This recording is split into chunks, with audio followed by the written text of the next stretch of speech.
Good morning, everybody. My name is Ljubljana. I'm from National Museum of Slovenia. I have a chance and honor to moderate this second day of the Mobility Actions event here in Ljubljana within our project, Danube's Archaeological E-Landscapes. The theme of our mobility action is e-heritage. Everything else is the past. Maybe a bit controversial for somebody, maybe controversial for people from the museums like me.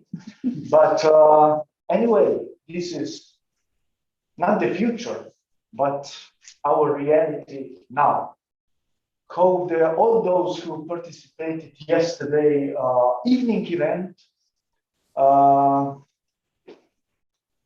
had nice feelings about the event, which was virtual and also real as we tasted. And I hope that you spent a pleasant night, although all the meat and not much beer, I think. So today event, the morning session will include 3 lectures. 2 longer ones is gonna take about 45 minutes each, and then we'll follow the discussion, 15 minutes of discussion.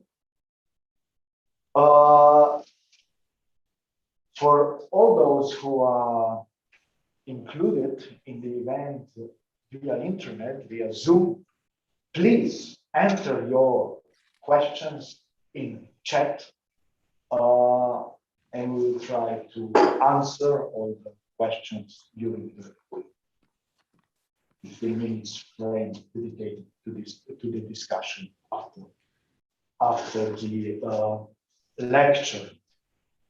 So I'm very pleased to introduce Professor Jože Rugelj for the first, who's going to be the first speaker.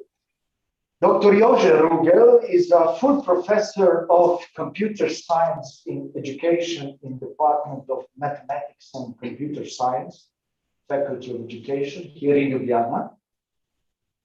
He gives courses on multimedia subjects related to didactics of computer science, on the use of ICT in education, and on computer-supported collaborative learning.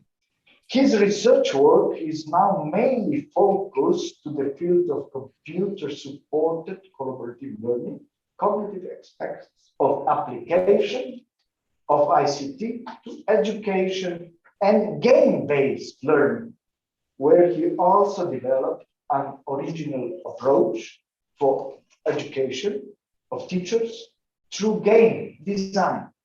In his field, he has set up a network with partners from several European universities, which publishes a scientific journal in the field of game-based learning and acts as a consortium in applying for projects in this field and in disseminating knowledge through various forms of postgraduate education.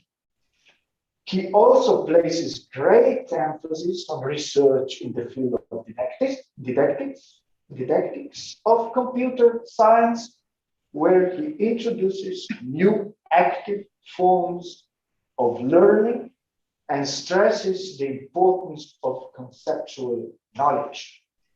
In his lecture today, he is going to present the cognitive load theory in the learning process and Meyer's principles of multimedia learning.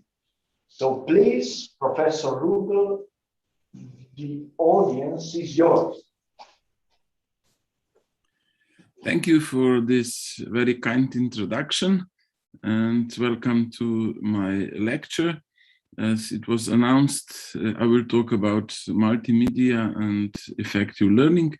I will especially concentrate on managing of cognitive load, which is very important when we want to make learning effective.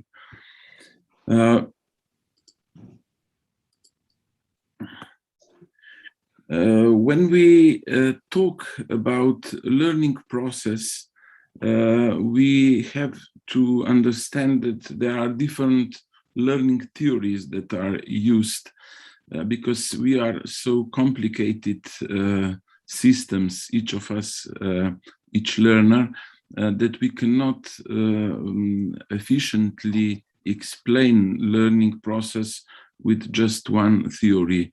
And as you see here in the slide, there are different understandings and different explanations how actually learning appears and how we learn. One of the theories which used to be very popular in the past, behaviorist learning theory, explains learning as a process where we strengthen response. So this is somehow similar to the way how we train animals. There is kind of stimulus given to the learner, and learner reacts to the stimulus received, and teacher or the person who is responsible for learning gives some feedback. And if the response was correct or appropriate, then the feedback is a positive one. And if the response is not correct, the feedback is somehow negative. We could have a nice music or smiley face in the positive feedback, and some sad music or some ugly face when the response is not correct. We will more focus on the other two learning theories, which are more useful today and which can help us that learning results, learning goals are set on higher taxonomic levels. So we are not just learning or trying to remember certain facts, but we try to understand, or even more, we try to analyze, to evaluate the facts that are presented to us or to learner, and in some cases also we or the learner produces something new. And in the so-called cognitivist learning theory, we are talking about collecting information. So what is offered to the learners are different information sources. And in constructivist learning theory, which is getting more and more popular, we say that there is no simple transmission of knowledge. We cannot transmit knowledge from teacher to learner, but learner has to construct knowledge by himself or herself. In this case, the role of the teacher is to prepare some kind of problems or challenges which are used for learning, and he is also responsible to prepare a kind of learning environment where learning can occur in the environment, virtual environment sometimes, which is very close to authentic situations in which actually these results of learning will be used in the future. Here is another model which is getting very popular today. It's called Tapec Model, which explains that in learning process, there are three different aspects, we could say, or three different elements. It was clear from the very beginning that in order to teach successfully, we need content knowledge. But maybe I could say several decades ago, there was another, I would say, discovery, or it became obvious that this is not enough, and that the teacher or anybody who is teaching or trying to make learning effective needs pedagogical knowledge. And this was recognized, I would say, several decades ago. Schulman was one of the researchers that somehow showed this and wrote this down in several papers. But in recent time, we are coming to conclusion that it is also very important that that teachers or anybody else who is teaching or trying to create new knowledge and somehow induce learning also need some technological knowledge. So we are using more and more educational technologies. This is very obvious in these times of pandemia, and it is important also to be familiar with technology. It is very important to emphasize that technology should not somehow become the main point in this system, but technology needs to be used in such a way that it supports pedagogy and, of course, content in the system. And today we will talk mainly about the connection of pedagogical knowledge and technological knowledge, and we will not touch the content knowledge, which is certainly something I am not very good at in your field, but you all know this much better. The main point in my lecture today is going to be a theory of cognitive load, which was presented by American psychologist from Harvard University in 1991. And he somehow found out that we have to understand what's going on in the learner's head. And one of the important points in learning process is this so-called cognitive load, which appears in all learning processes.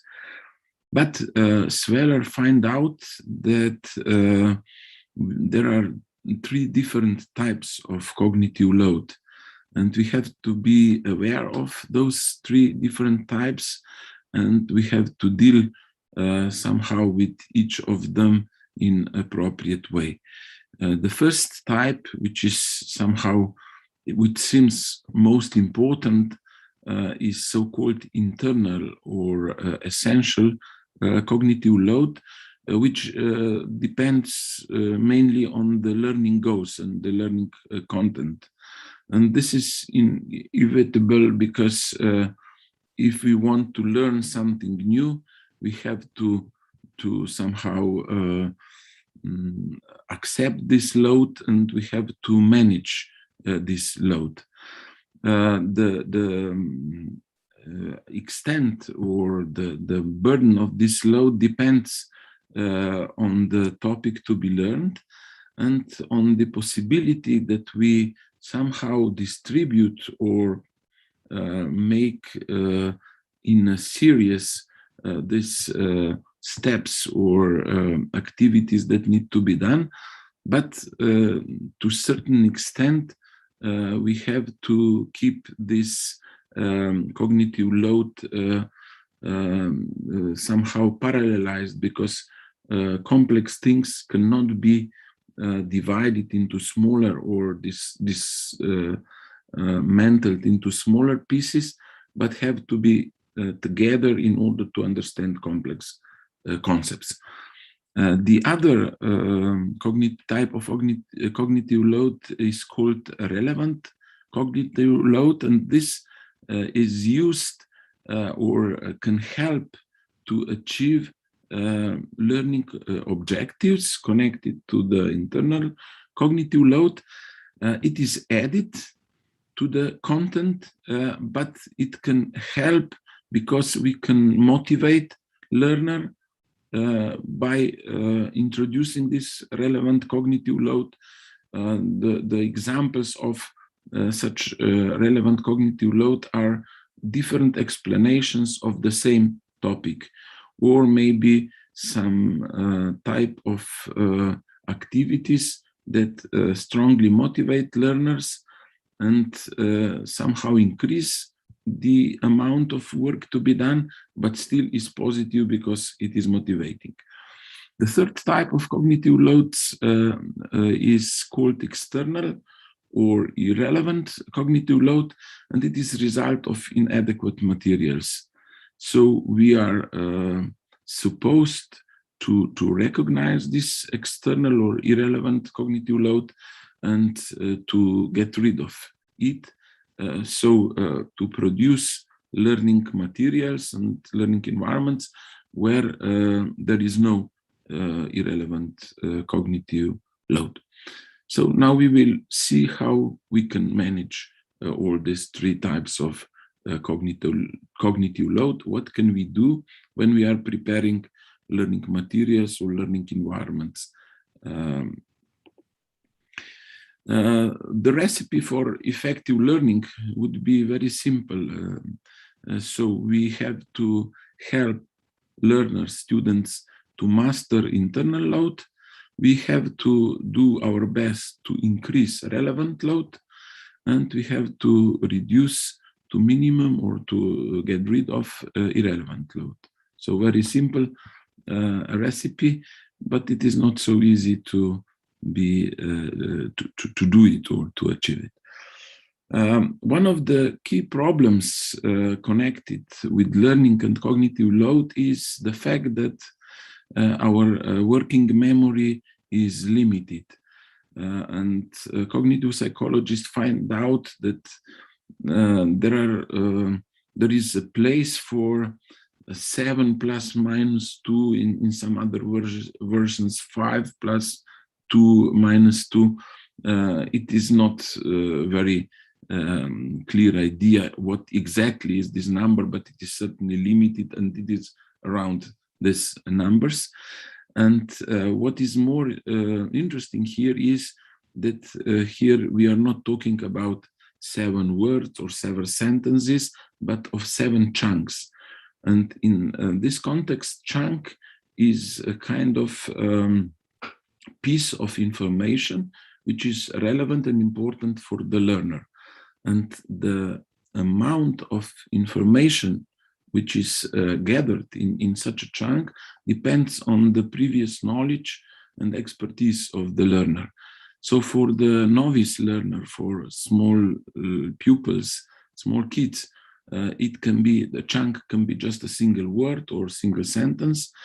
For an expert, the chunk can be the whole theory or the whole concept, where it could be expressed in several tens or hundreds or even thousands of sentences. So this explains why we can learn much faster when we have some previous knowledge, which is already part of our cognitive system. And the earlier mentioned types of cognitive load are added up, and they fill up somehow this working memory in our brains. And we have to be careful not to exceed the capacity of our working memory.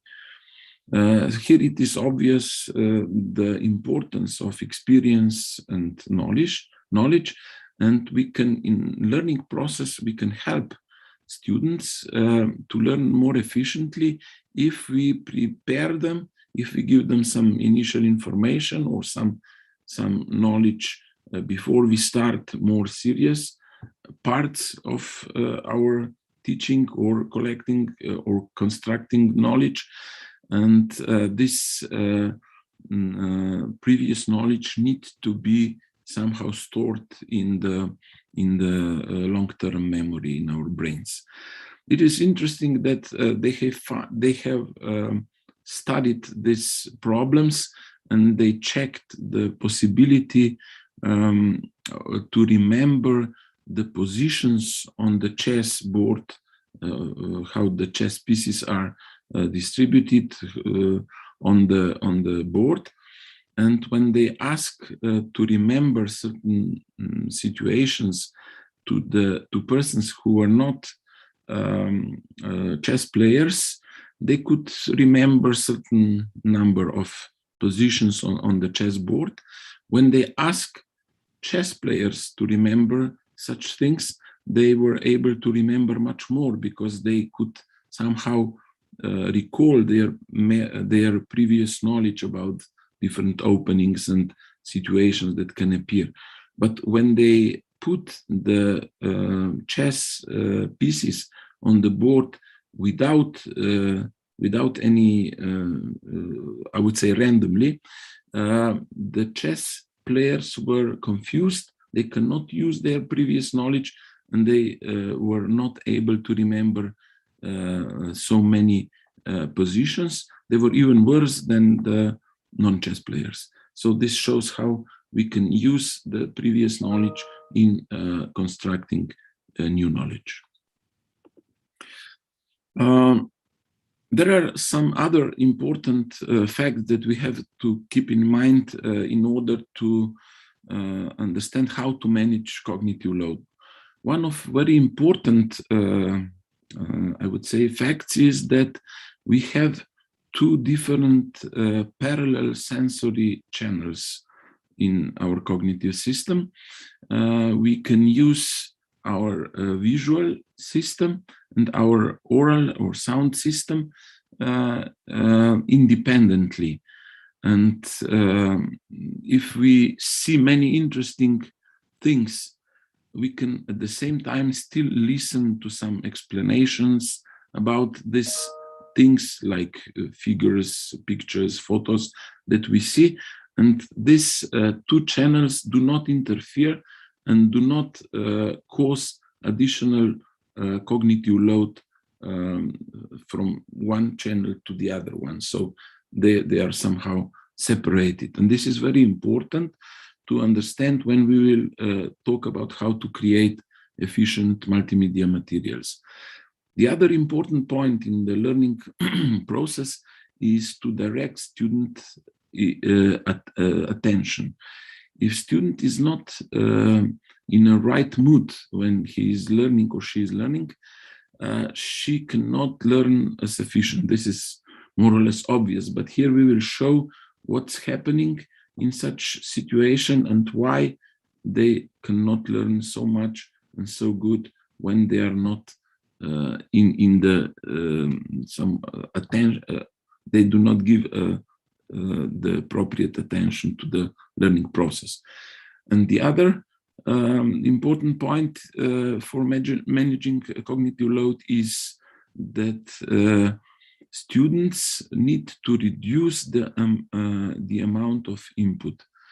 Somehow consciously, when he or she sees a picture, she or he is supposed to somehow concentrate and to decide what from the picture he's going to remember, and in this way he can or she can reduce the amount of data which is somehow collected from the environment and is directed into his working memory.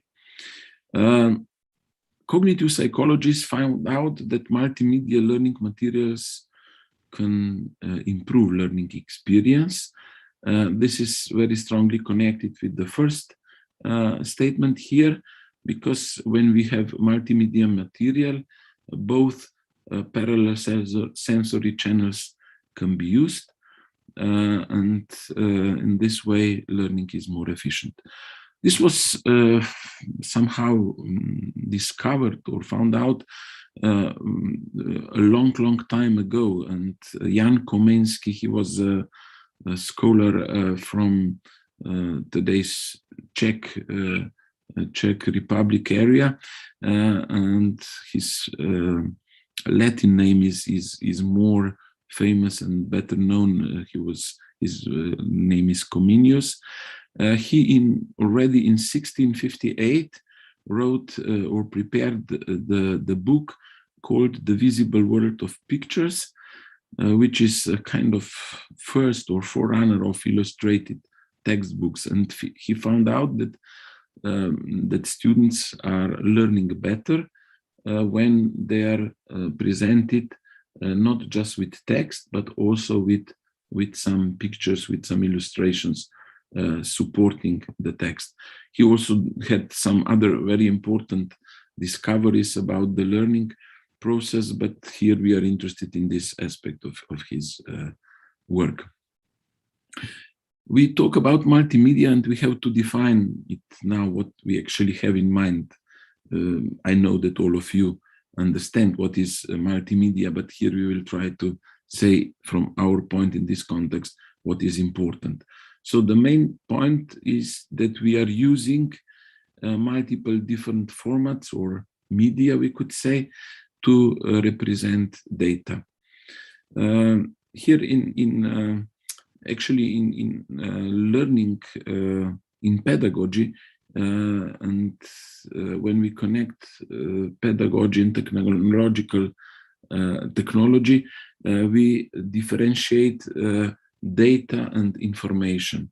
And machines always just contain data, and also media, other media like books and other stuff, they just contain data, and information is created only when I could say thinking creature, thinking person, because we are mainly talking about people, somehow interpret the data seen in anywhere in different media, and gives this data some meaning and some importance for his knowledge creation.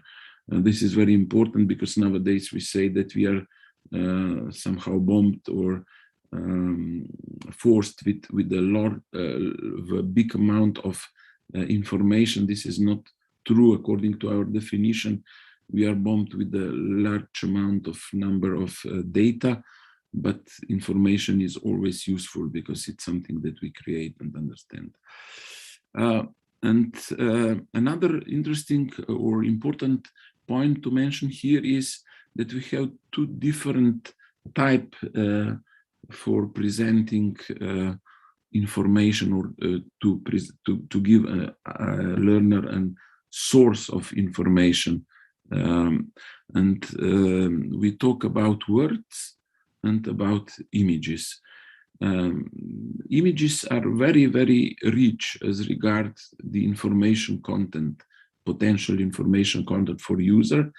And I usually give students an example to look through the window in the lecture room and ask them to write down on a piece of paper or on their computers what they have seen when they look through the window. And of course, there are so many things you can see through the window, that some people see the clouds, others see clear sky, the others the trees around or in front of the window, or maybe some buildings or cars on the street, or birds flying around, or even the frame of the window. So many different things, and everything is contained in the image that is somehow received from their sensors, their eyes.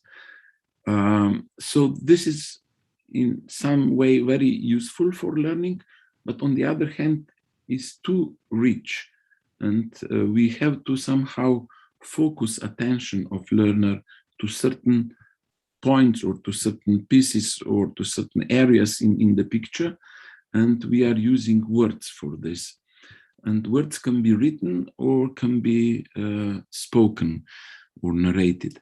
And here we have just seen in the previous slide that it is somehow more useful or better to use spoken word because we can then use this parallel sensory channel, which is otherwise not used very efficiently.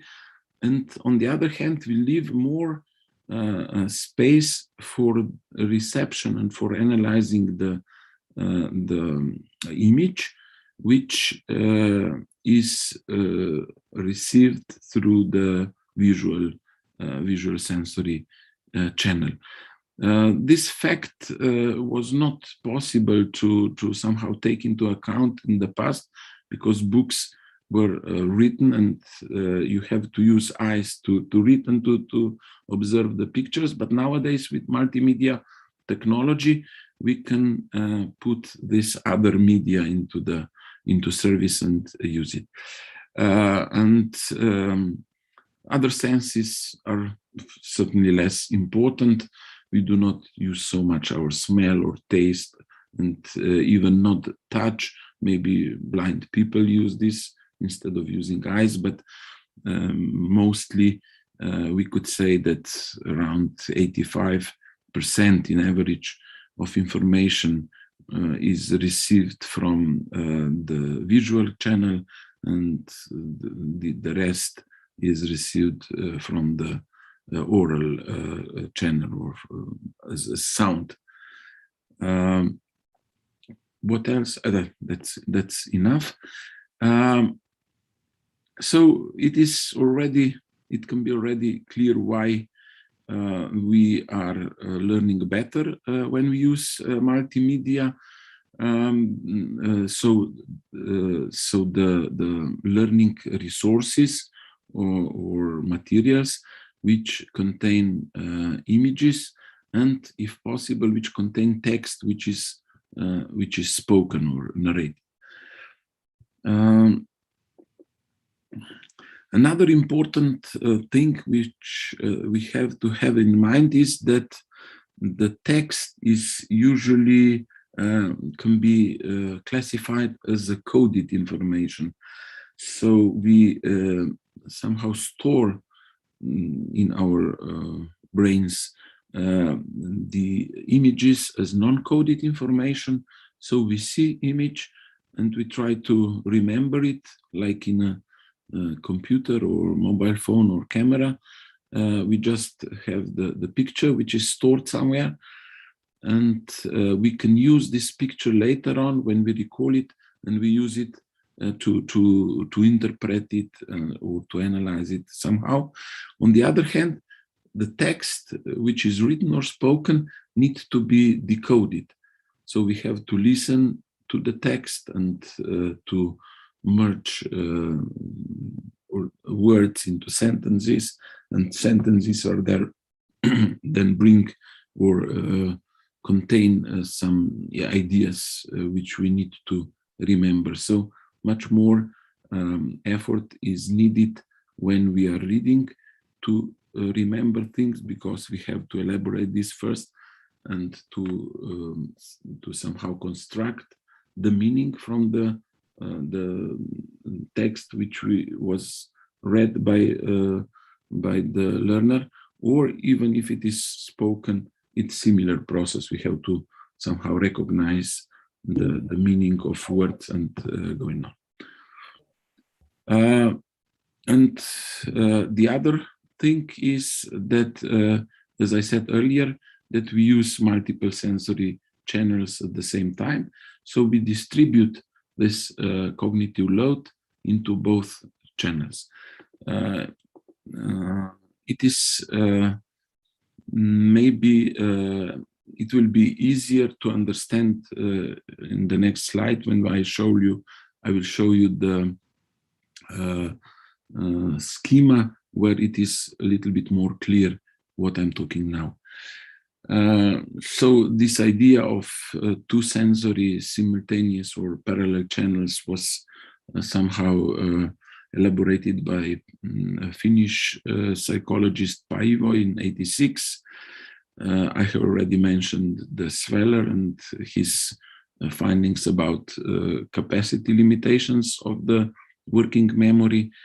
And Meyer is a cognitive psychologist who actually studied a lot use of multimedia materials for learning.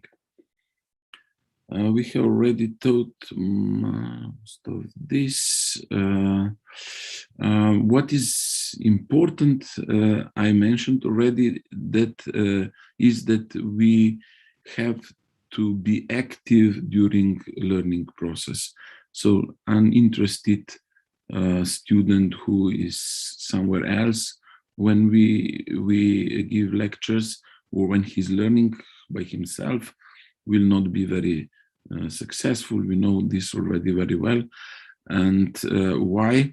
Because there are several points in this process of somehow receiving information from the environment where it is crucial that student is concentrated, is focused on the materials which are presented to him, and to make this cognition process more efficient.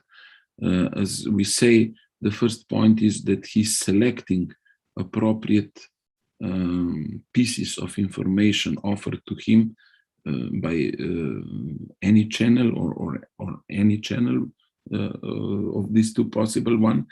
The next step, very important one, is to organize information received in his working memory in some way, to create a kind of cognitive structure by organizing information which is received. And the third important part is integrating this newly received information, somehow received using senses, mainly eyes and ears, and the previous knowledge which is somehow located in our long-term memory. In this process where this integration takes place, there is also integration of both channels, visual and oral channel. And the result of such a process is so-called mental model, where this information or this new knowledge is appropriately elaborated and becomes part of knowledge of the learner. The only part of the learning process is then to somehow transfer this newly created knowledge from working memory to long-term memory.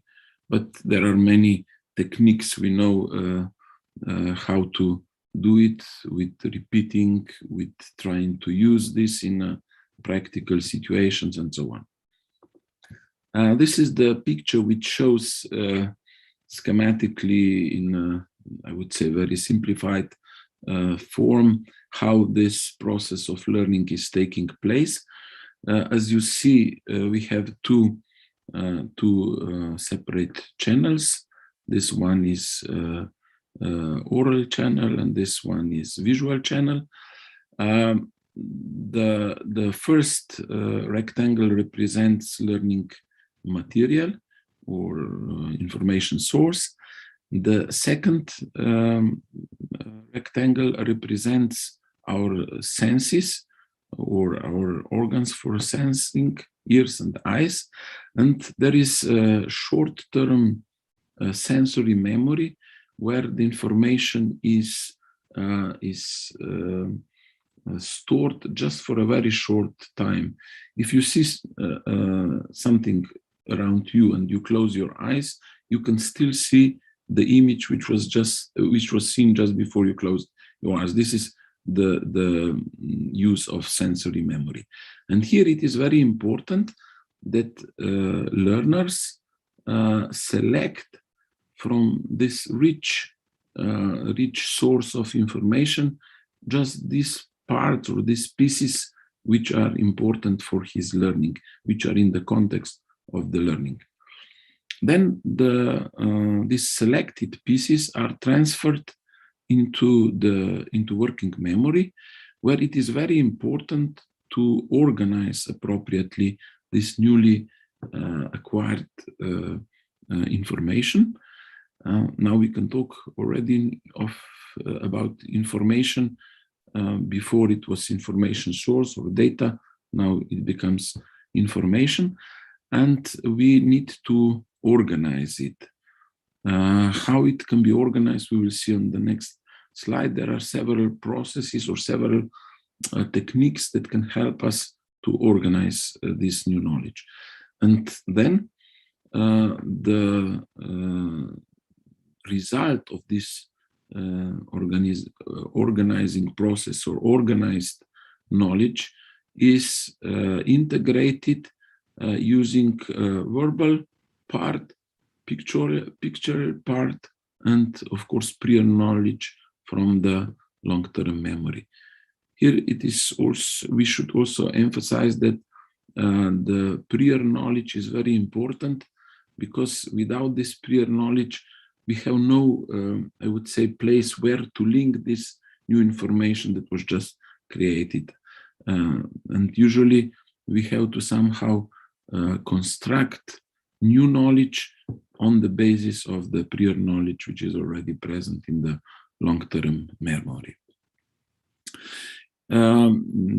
Maybe I will just show you here, not to forget about this structuring knowledge. There are some examples of the structures we can use. One is the so-called process structure, where we explain this new idea as a chain of causes and consequences. So we represent this as a flow diagram or schema, and the example is to explain how something works. Another very important or interesting way of structuring knowledge is to compare.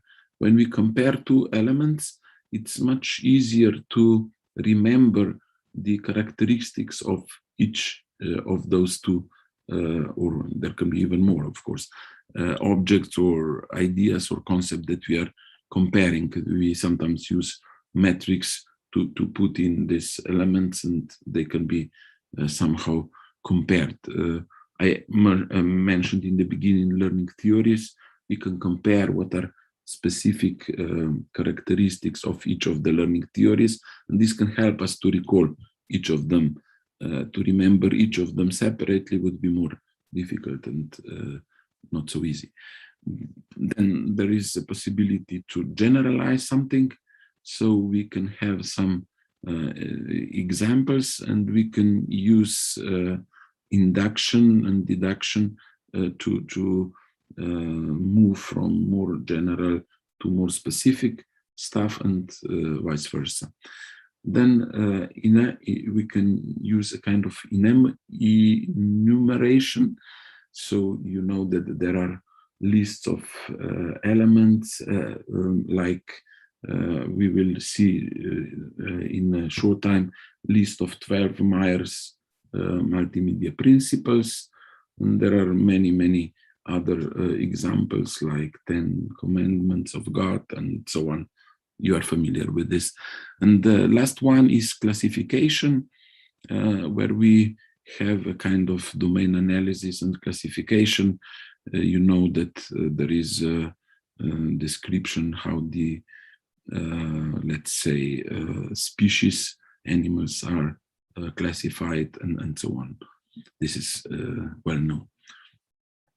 Here is an interesting idea of multimedia cognitive psychologist Meyer, who studied how we can use pictures and text to explain functionalities and the way of and functions of the different processes and systems. Here is an idea how to explain the work of air pump.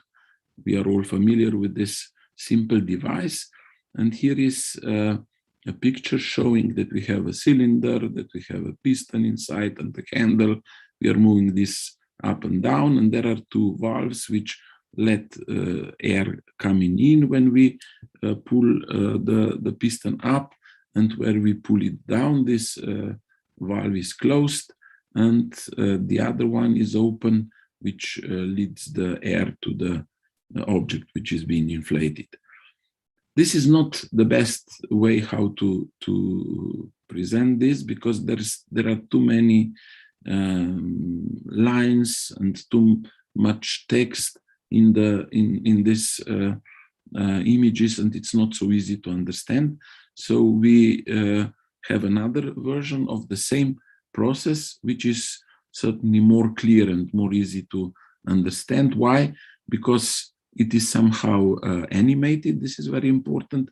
Then there is a good idea to show the air as a kind of cloud, which is being shown on the picture, and we can see how this air is sucked into the pump and pushed then on the second picture. And Meyer, in this way, using such images studied, which are more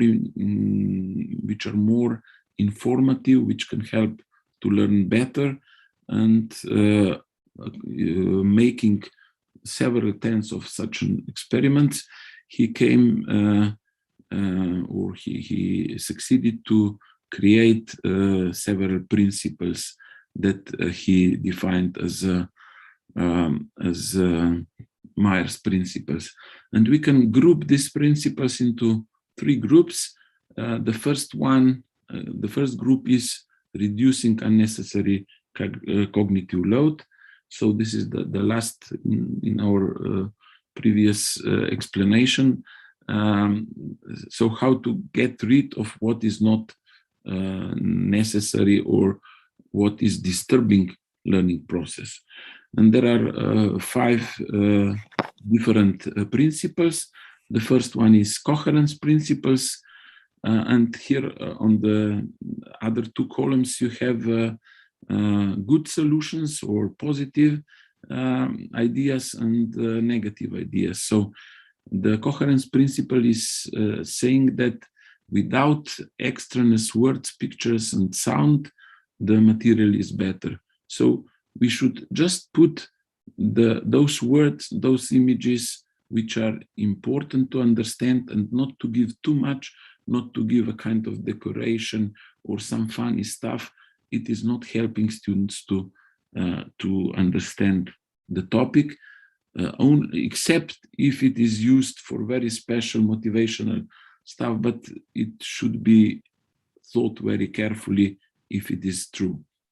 The second principle is signaling principle, which is saying that highlighted pieces of information or text in this case somehow help students to recognize what is essential, what is crucial, and to use this in the learning process. The rest of the text is used to explain it, but when we are somehow repeating or trying to take out the most important parts, it helps us if we have highlighted pieces of text. This is something we are using when we are learning. We use some markers or use some other colors or underline and so on. In the printed text, we can use this bold text, and this is signaling principle. Redundancy principle says that graphics and narration is the best thing. This is connected with this dual coding system. So when we have pictures, the best way in creating learning materials is to support these pictures by narrated or spoken text, which explains the picture, or it can be video or any other type of graphical information. So it is not so good to use written text, because then only one channel is usually overloaded, the other is not used at all. Then there are two so-called contiguity principles. One is spatial one, which is used when we have static material, and it says that words and graphics should be presented near each other. You know that very well that if you have a textbook or any other type of publication where the picture is not on the same page or on the same site as the text which explains the picture, that we have to turn these pages, and then we lose the context and we forget it, and we read the text and we have to return back. The best way is that we can see both at the same time. And temporal contiguity is used in the, or is essentially in the dynamic or presented materials, where we show the content dynamically, and we explain, or explanation should be added to this shown material. The second group of Myers principle is dealing with essential cognitive load. So this is the cognitive load we cannot somehow avoid, but we could help learner to manage it better. Here again, we have a modality principle, which is very similar to what we have seen on the previous slide, called redundancy. Here we somehow emphasize the importance of using both channels at the same time, so visual and oral channel. The other principle is called segmenting principle, which is talking about this dividing material into smaller segments, but it can be done only to certain point, because some things cannot be simplified in a way that we are reducing their size, because they are by themselves too complex, and they do not allow such a division or separation. And the third one is, I have mentioned already, pre-training, so that we provide learner with as much as possible information and knowledge in advance, so that these very complicated, very complex topics can be easily understood and dealt with using this previous knowledge, which can be prepared earlier. And then we have the third principle. It is so-called generative, reducing cognitive load by generative cognitive load. So we somehow motivate a student or show him better. Multimedia principles says that it is better that we use pictures. I explained why. And then there are three interesting ideas. Students learn better if the text, which is, especially if it's spoken, is given in a so-called conversational style, not so much formal, so that language that is used is something that is closer to them. If students are using slang, we use slang. If they are using dialect, it's better if we can use a dialect. And the voice principle says that it is better to use narration in human voice than so-called machine voice. This is getting normal nowadays. In the past, it used to be different because of the limited possibilities of technology. And one very interesting point, when we have a lecture like this one today, it is not very good if we have a speaker's image all the time. It is good that we present speaker in the beginning, and then it is better that students are concentrated on the material which is shown, like transparencies or pictures or similar stuff. And there is the 13th principle of individual differences. it is about how we can use that all what we have presented so far is more important for students with less knowledge than with students with more knowledge. This is rather, I would say, obvious. PhD students probably do not need so much support than students in kindergarten or in the maybe first years of school.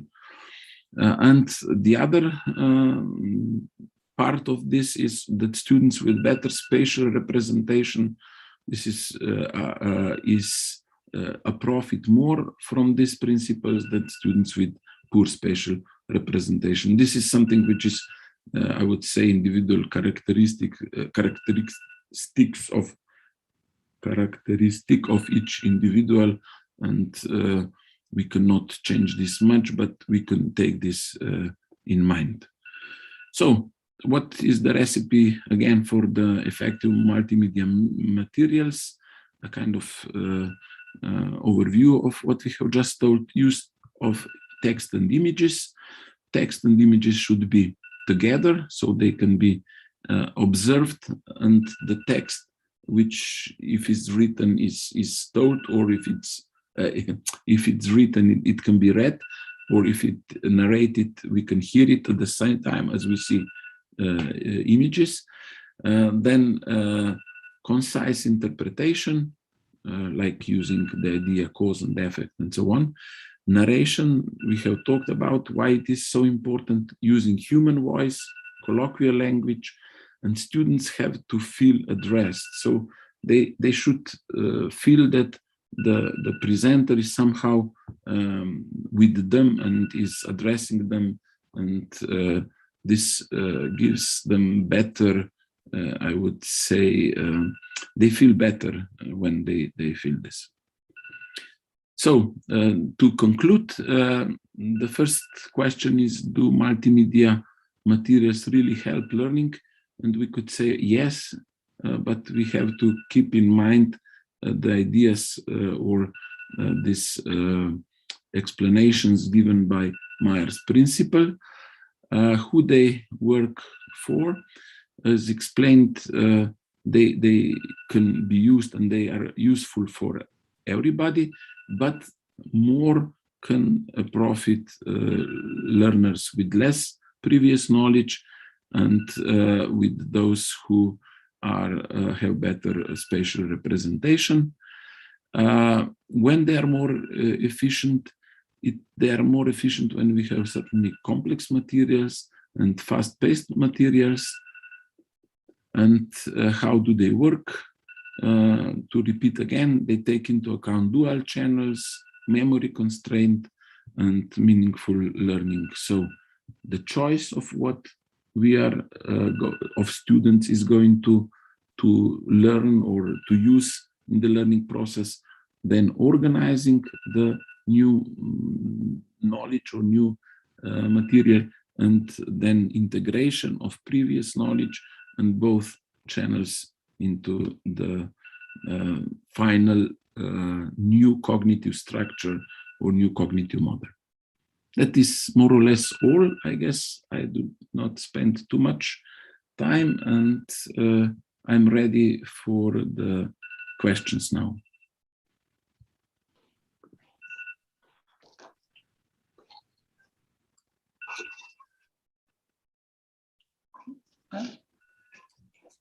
Thank you, Professor Rugelj, for this well-structured and clear presentation. Yeah, in museums, I think we are always somehow, we have this challenge how to, not just to visualize like within our project, but also how to write down a simple panel, how to balance between this, as you call it, coded and uncoded media.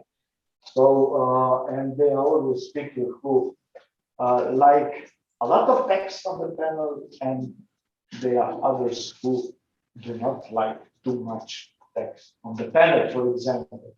And what we are preparing right now within this project is this VR, virtual reality exhibition, which is a huge amount of everything, of information, and it's again something completely different, and we will see how our visitors will respond to this.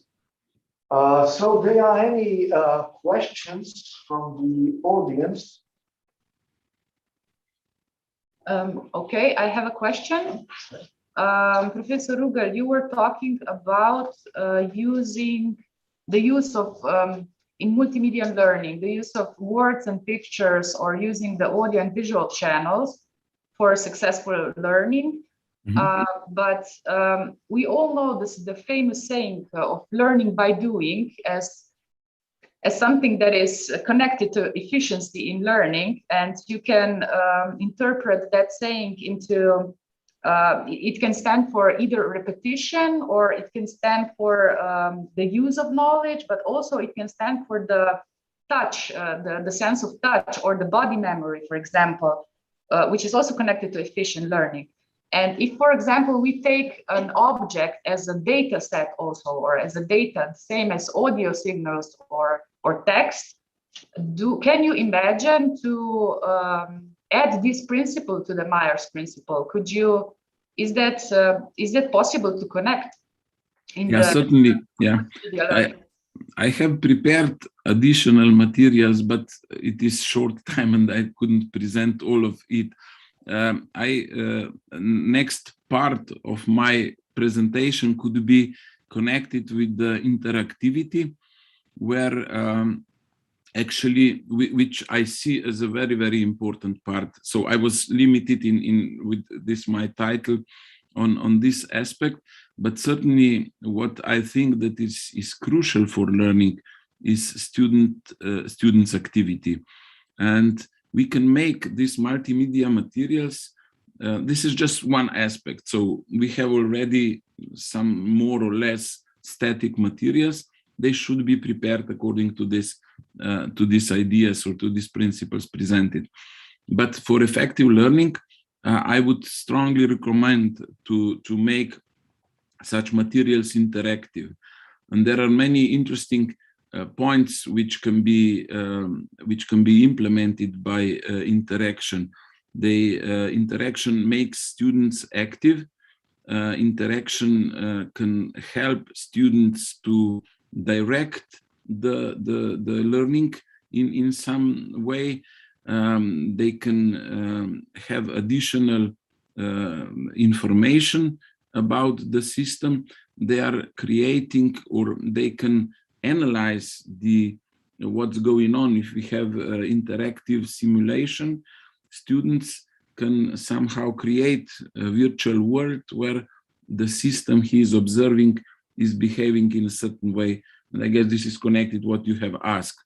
But mostly, of course, I always emphasize students that we usually remember only 10 or maybe 20% of the topics or of material that we just listen to and look to it.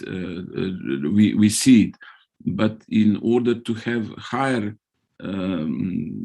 degree of mastering knowledge is to be active, to do it by himself, herself, by discussing it with others, by creating something new, and this is crucial.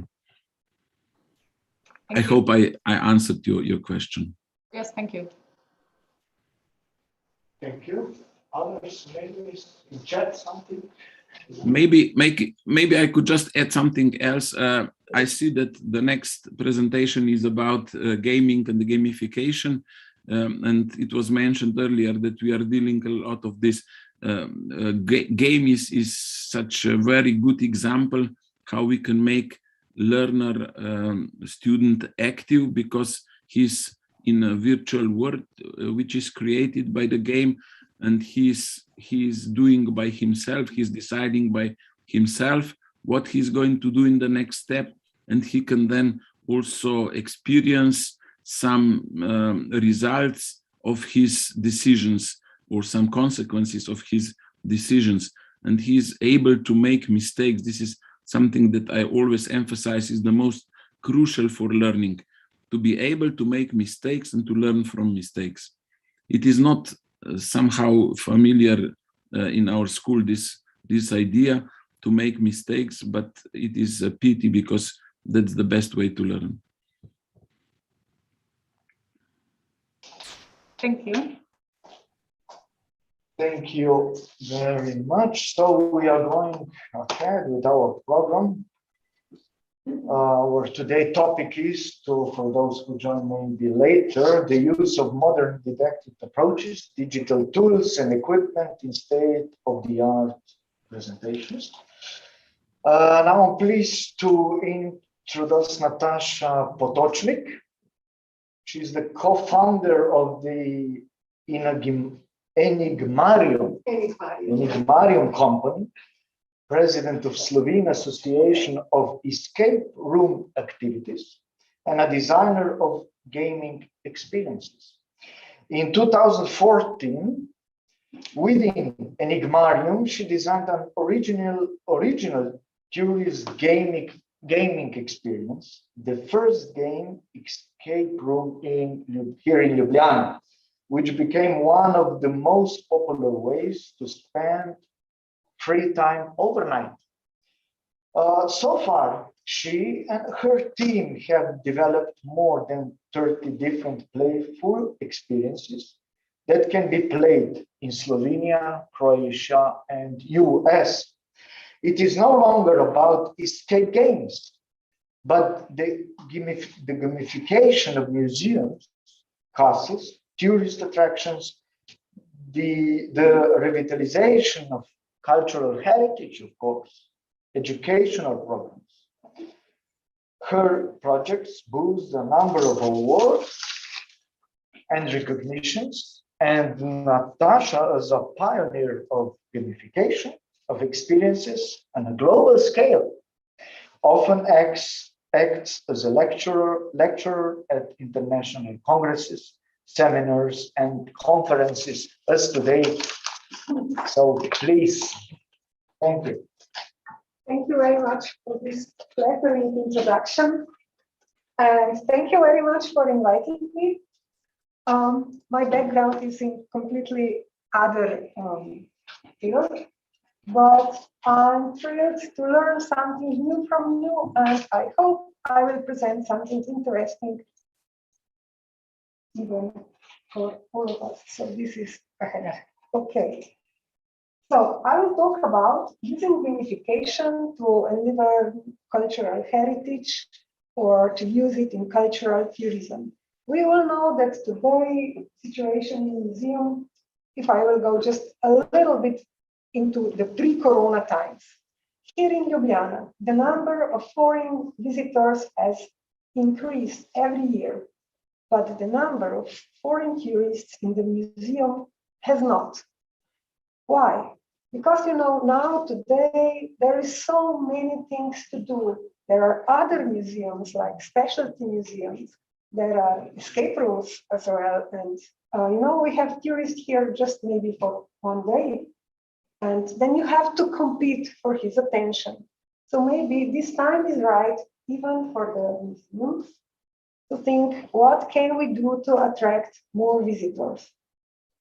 You do great things. You preserve the cultural history on the really interesting ways, but still you need visitors to come to experience that.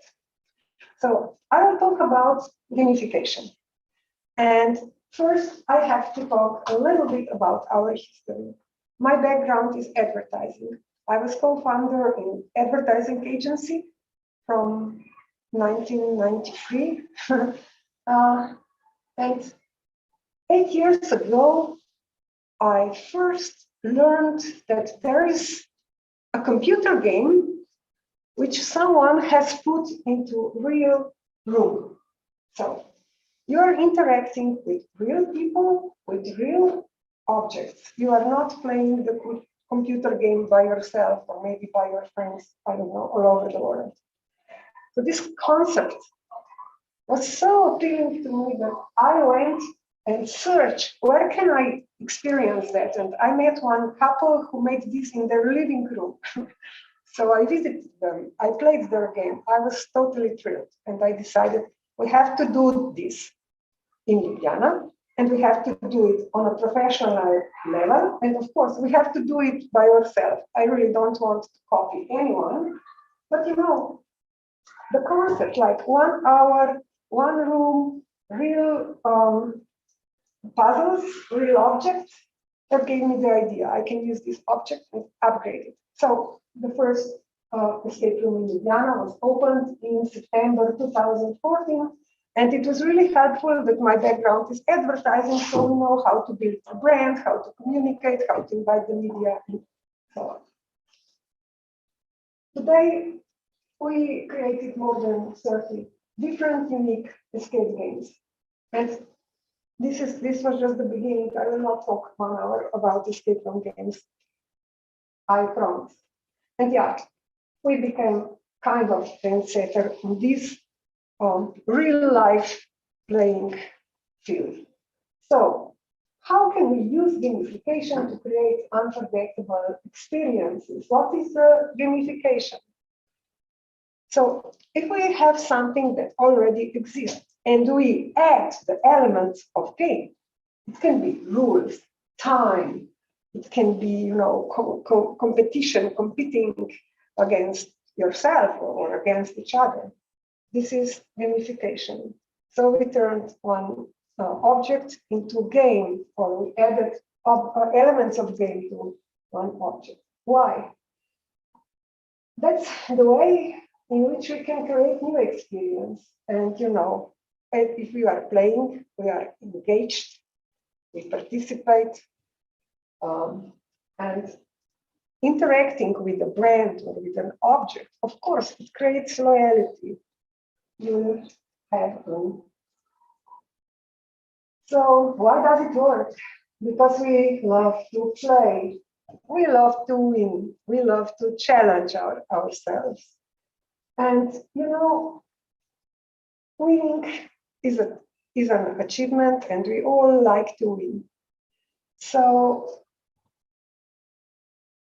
curiosity, of course, engagement, loyalty, and positive experiences, because playing is safe. Everybody likes to play. Play is the primal form of learning. Okay, back to the museums. We all know that today's visitors, they want to be active. They don't want to be passive observers. I don't know, in the world we are living now with all this digital media interaction, everything, I'm sorry to say that, but you know, for some people it's kind of boring just to look at your picture. I'm sorry. But we can make this better. Yeah. Why? As the lecturer before very good explained, we remember just 10% of what we hear, and we remember, I don't know, 30% of what we see, or 50% of what we hear and what we see. But if we personally experience something, then we will remember that. And even more, we will tell our friends, our family, what have we experienced. And so we will become ambassadors of the museum or the activity or your city or country. So I think this is a really good approach. Yeah, I would like to say, yeah, maybe later. Okay. So gamification and thinking out of the room. So our first gamified experience was our first escape room game in Ljubljana. But you know, nobody wants to be locked in a concept for more than 1 hour, or locked in the room for more than 1 hour. So we also wanted to see what is what can we do more? What can we be really unique in the world? So the first project was escape igloo on the ski slopes of Kranjska Gora.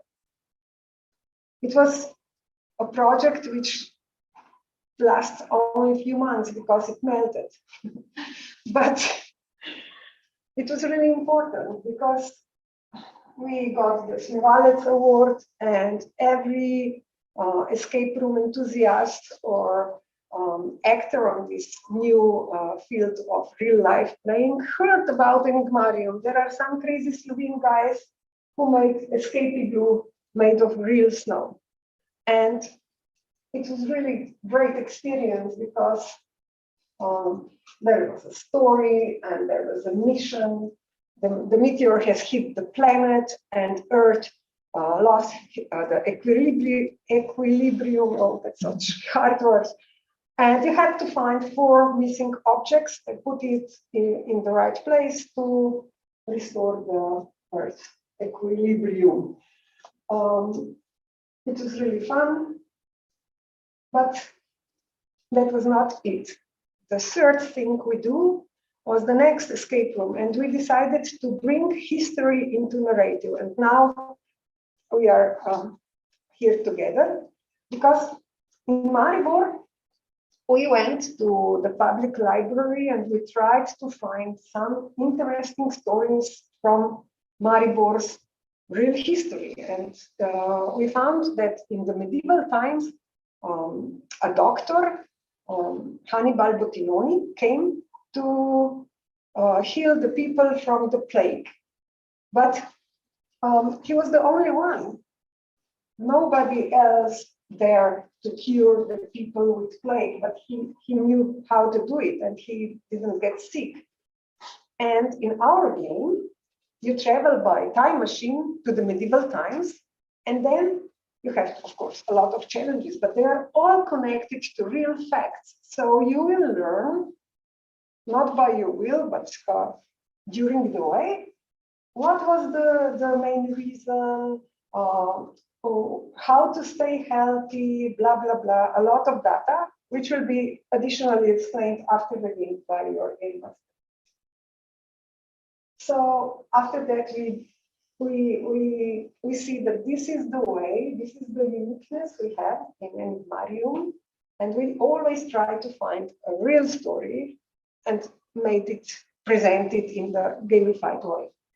So in Laško, you can go to the escape room, which is made in a house where the first mug of beer was brewed.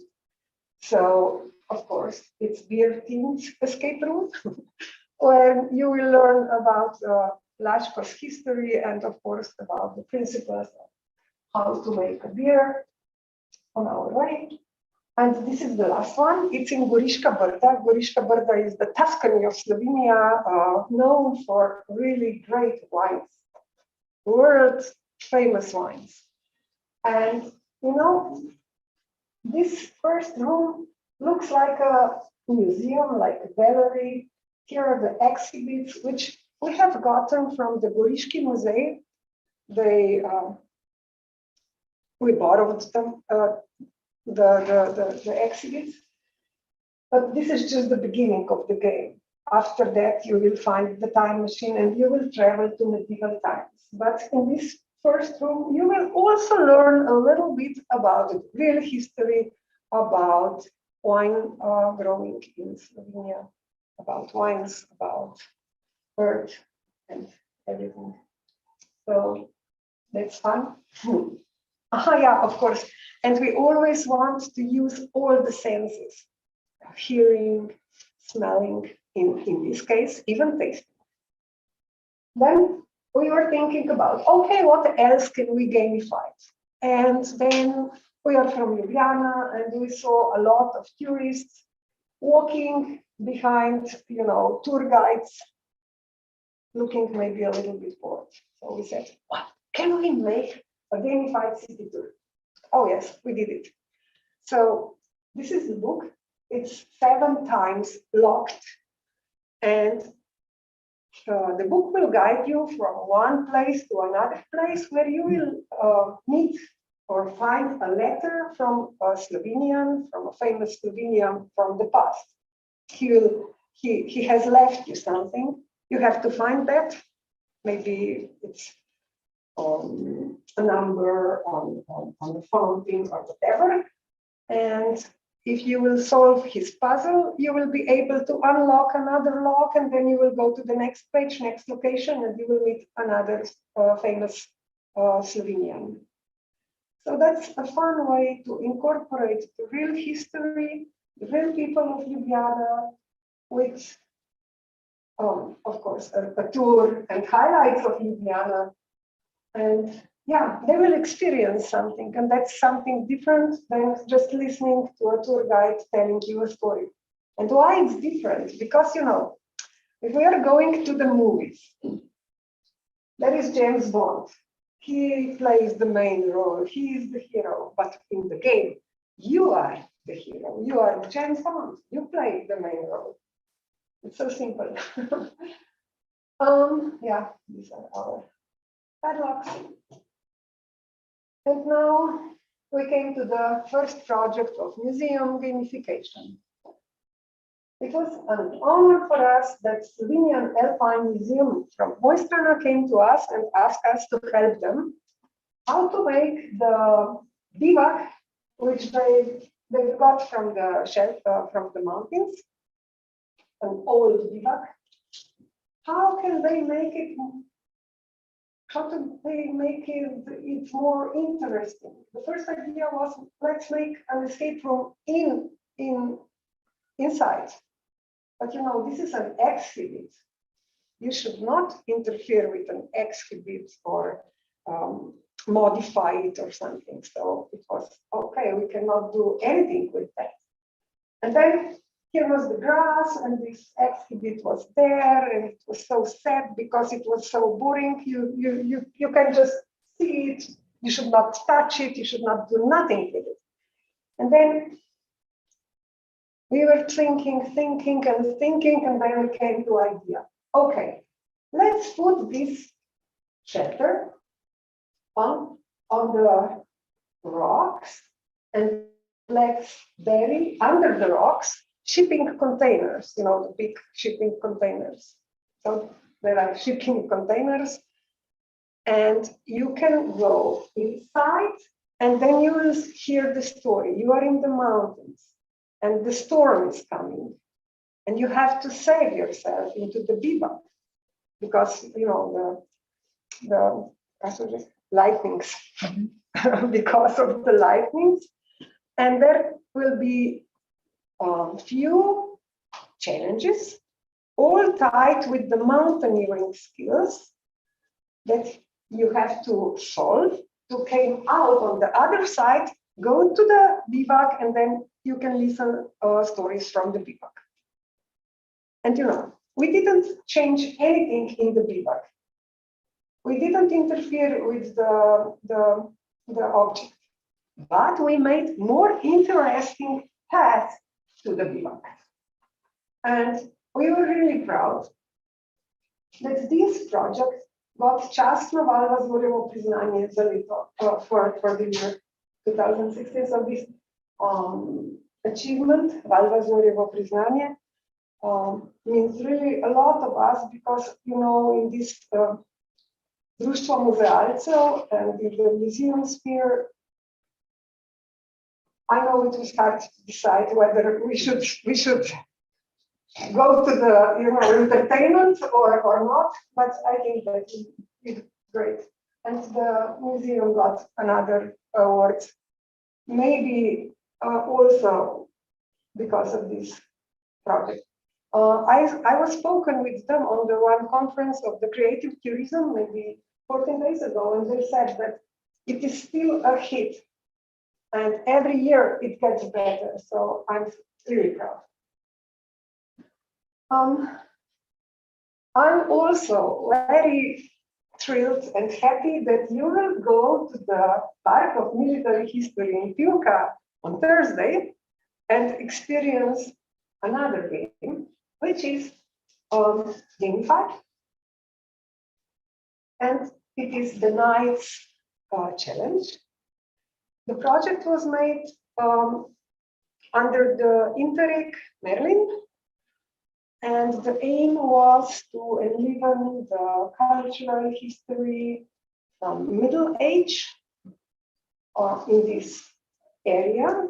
And we were really happy that you asked us to help you with that, because we can dig in the medieval times of this area, and then we also really great cooperated with the part of the military history, so they provide us with a lot of data we could use, and that's why I think that the data is totally correct. But it is presented in the gamified way. So you will play the game on your mobile computer, mobile phone. It is in Slovenian, Italian, and English language. And it depends on which language you have chosen on your phone. So if your phone is in English, you will get the English version. But it's really simple. Then you will meet Bernardin Ravensky. Bernardin Ravensky was a famous Slovenian warrior who fought on the one side with the Venetians and the Ottomans Imperium on the other, and he was really successful. So in one time, I think he came to the sea, and he also built a Tabor, but I will not spoil you with the details, because you will learn all about that in this game on Thursday. It is also very interesting, interactive, gamified, self-guided tour around the museum, and we incorporate a little bit of puzzles, tasks, and for the end, a little bit more escape room challenge. But it's fun. And if you will pass the challenge of Bernardin Ravensky, maybe you will become knights. And we need that today. So this was about the museum gamification. There is another project that we will talk about in this section, which is castle gamification. 15 minutes? Yeah. Okay. So the first project was in Svetlinčanac. There is a castle, Monosini Grimani. It's in Croatia. And it was just partly renovated. And they wanted us to make an escape room game. But we said, okay, this is not okay for an escape room game, because you have to lock the entire castle for 5 people for at least 1 hour. And that does not make sense. So what can we invent? And again, we were the first to invent a game which takes place on different locations of this castle, but 5 or 6 groups can play at the same time, because they got the paper with different challenges and they have to find the location. There is something they have to decipher and proceed. So it was our first project. And it was the first time that we met some people who take care about the cultural history, and it was really a lot of talking. How can we, interfere with the castle, not to change something, and so on. So it was really interesting that in this case, they wanted us to make everything from wood to look as much as possible as in the medieval times. This game still operates and they're still happy. And the other project was in Ljubljana Castle. This is the most visited tourist attraction in Slovenia. And it is the game Free the Dragon, because, under the Ljubljana Castle, a dragon sleeps. Because the knight Yuri, he defeated the dragon and almost killed him, but before he killed him, the dragon dig into the earth from shame, and now he's hibernating. And in today's days, the dragon was protecting our city. And his demand was only 1 virgin per year. And now in the times when we have a lot of proteins and so on, we think that we could somehow feed this dragon, and we need the dragon, so you have to wake him up. You will got the special book with some tasks, and in each of tasks you will learn about real Ljubljana history or legends which are tied to the dragon, and there are a lot of them. And we choose only the maybe not so much known, that you will learn something new as well. And at the end, you will perhaps save the dragon and see the dragon. And there will be one special surprise or a virtual souvenir which you will get to your email and share it with your friends. So that's another thing of these experiences. If you experience something and tell your friends, they will come again. So it is something you can use.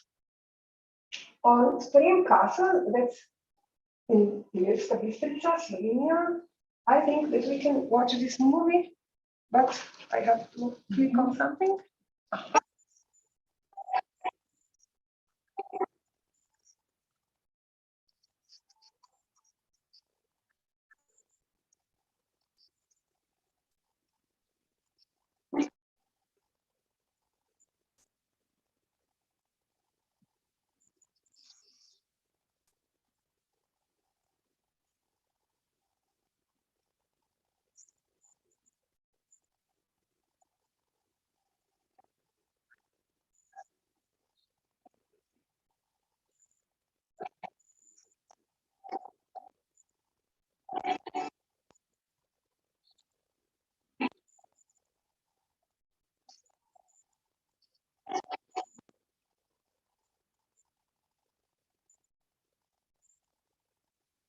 Okay, it was just to show you the scenery because it's really beautiful, and of course you will visit it on Thursday and you will play this game as well.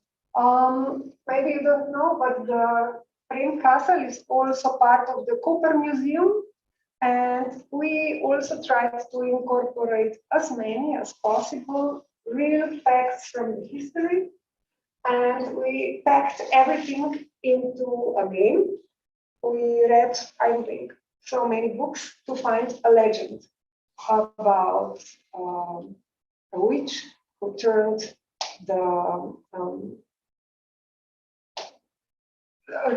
a child from the knight of the castle into the cat, and you have to, and then blah blah blah, this is the legend, but at the end this witch's ghost is still here and you have to defeat it.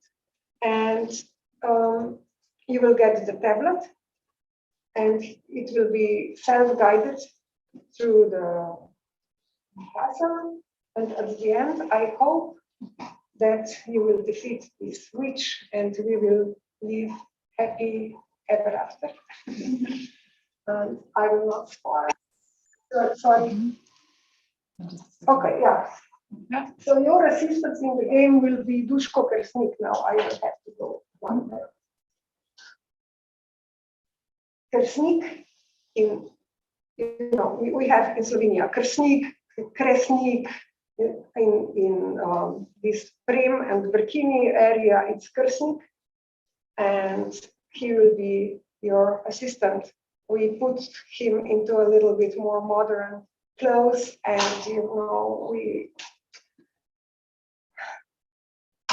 he looks like a Ghostbuster, yeah? Yes, he's a Slovenian one. You will have to have him. Okay. Then there is Würberg Castle. We also made a self-guided tour around the castle because this is a really cute game. It's for families, for kids, and it's really fun thing to know that the Würberg is the mythological center of Slovenia. There are so many myths and legends there that it was really easy to make a fun game. your guide will be dragon called Burko. And of course, there will be challenges, puzzles, questions, and so on. Okay. During the Corona, we made a lot of outdoor activities. This is self-guided tour around Lake Bled. It's also 7-time locked box. And there is a story or legend about from this area, from Bled, tied and packed into the story about a witch which was not so really great at casting spells, so she somehow turned herself into a stone, and you have to help her. Yeah, it's on the e-bikes, electrical bikes, because the tour around the Lake Bled is long. It's 10 kilometers, but with electrical bikes, it's enjoying it. It's great fun. And then we made another game on scooter. The first project was in Slovenia. I really hope that you can play this in Iran or other cities. We have one self-guided tour in Ljubljana as well. This is especially for the bigger groups. You will meet the dragon at the end. And yeah, we made a lot of gamified experiences which took place online because of the Corona times. And I will not go to there. And we made one interesting theatrical play in a collaboration with the psychologists from Russia, which treats the post-traumatic stress syndrome with their military. And it is a game which you play with your eyes covered. You will sit on a chair with your group, 5 of you. You will put the blindfold, and then our game master will tell you the story, like you are walking in the woods, and there is a storm approaching. And you will see the woods, you will see the wind, the breeze, the leaves, and you will hear the storm somewhere, and you will smell the forest. You will feel the wind, because all around you, there will be at least 3 people. 2 of them are professional actors and game master, and they will create all these feelings. So you can smell, you can hear. Maybe if the rain will start falling, you will feel the rain droplets. And it's so funny because in 5 minutes, your brain will picture the scene totally in much better resolution than any VR on the earth can do it. Really. And then, of course, you can choose. Your game master will ask you, here is the path, and there is one path leading to left and one to right. What will be your actions? And you will say, we will go to the right. Maybe. I'm now totally improvising because I don't want to tell you the real game. So, okay, let's say you will go to the right. Then you will see there is a man lying under the tree. He is tied. And then you will hear a man, because the real actor will lie in front of you, and he will say, and you will not know, is he crazy? Should we help him? Should we kill him? Whatever, maybe he's sick, whatever. And it will be everything depends on your actions. That's the difference from interactivity.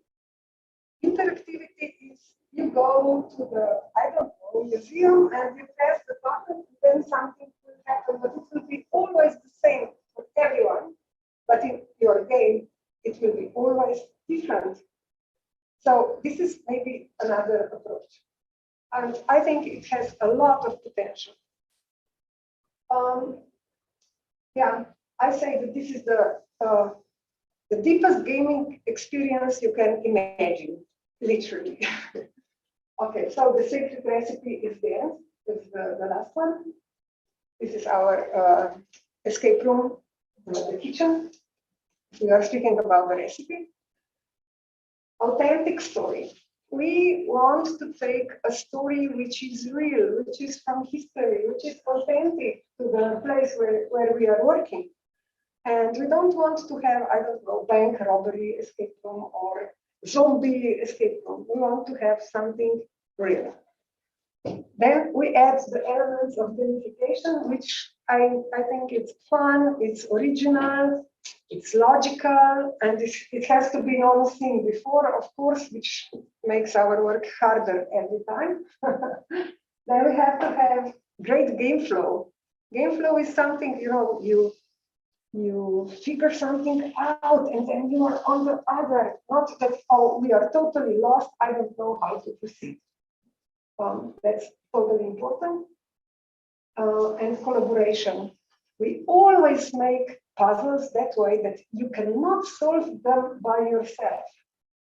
And then you come out and you say, wow, I was smart, but with my team, I'm smart.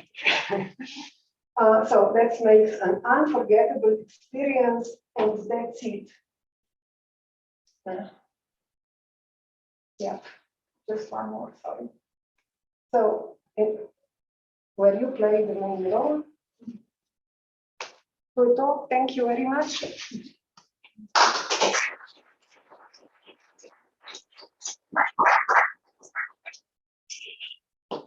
Something different.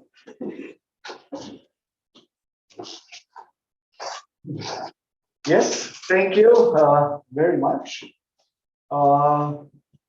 My thoughts regarding the previous lecture were about how to write down a panel, how to balance between the written words and images, pictures.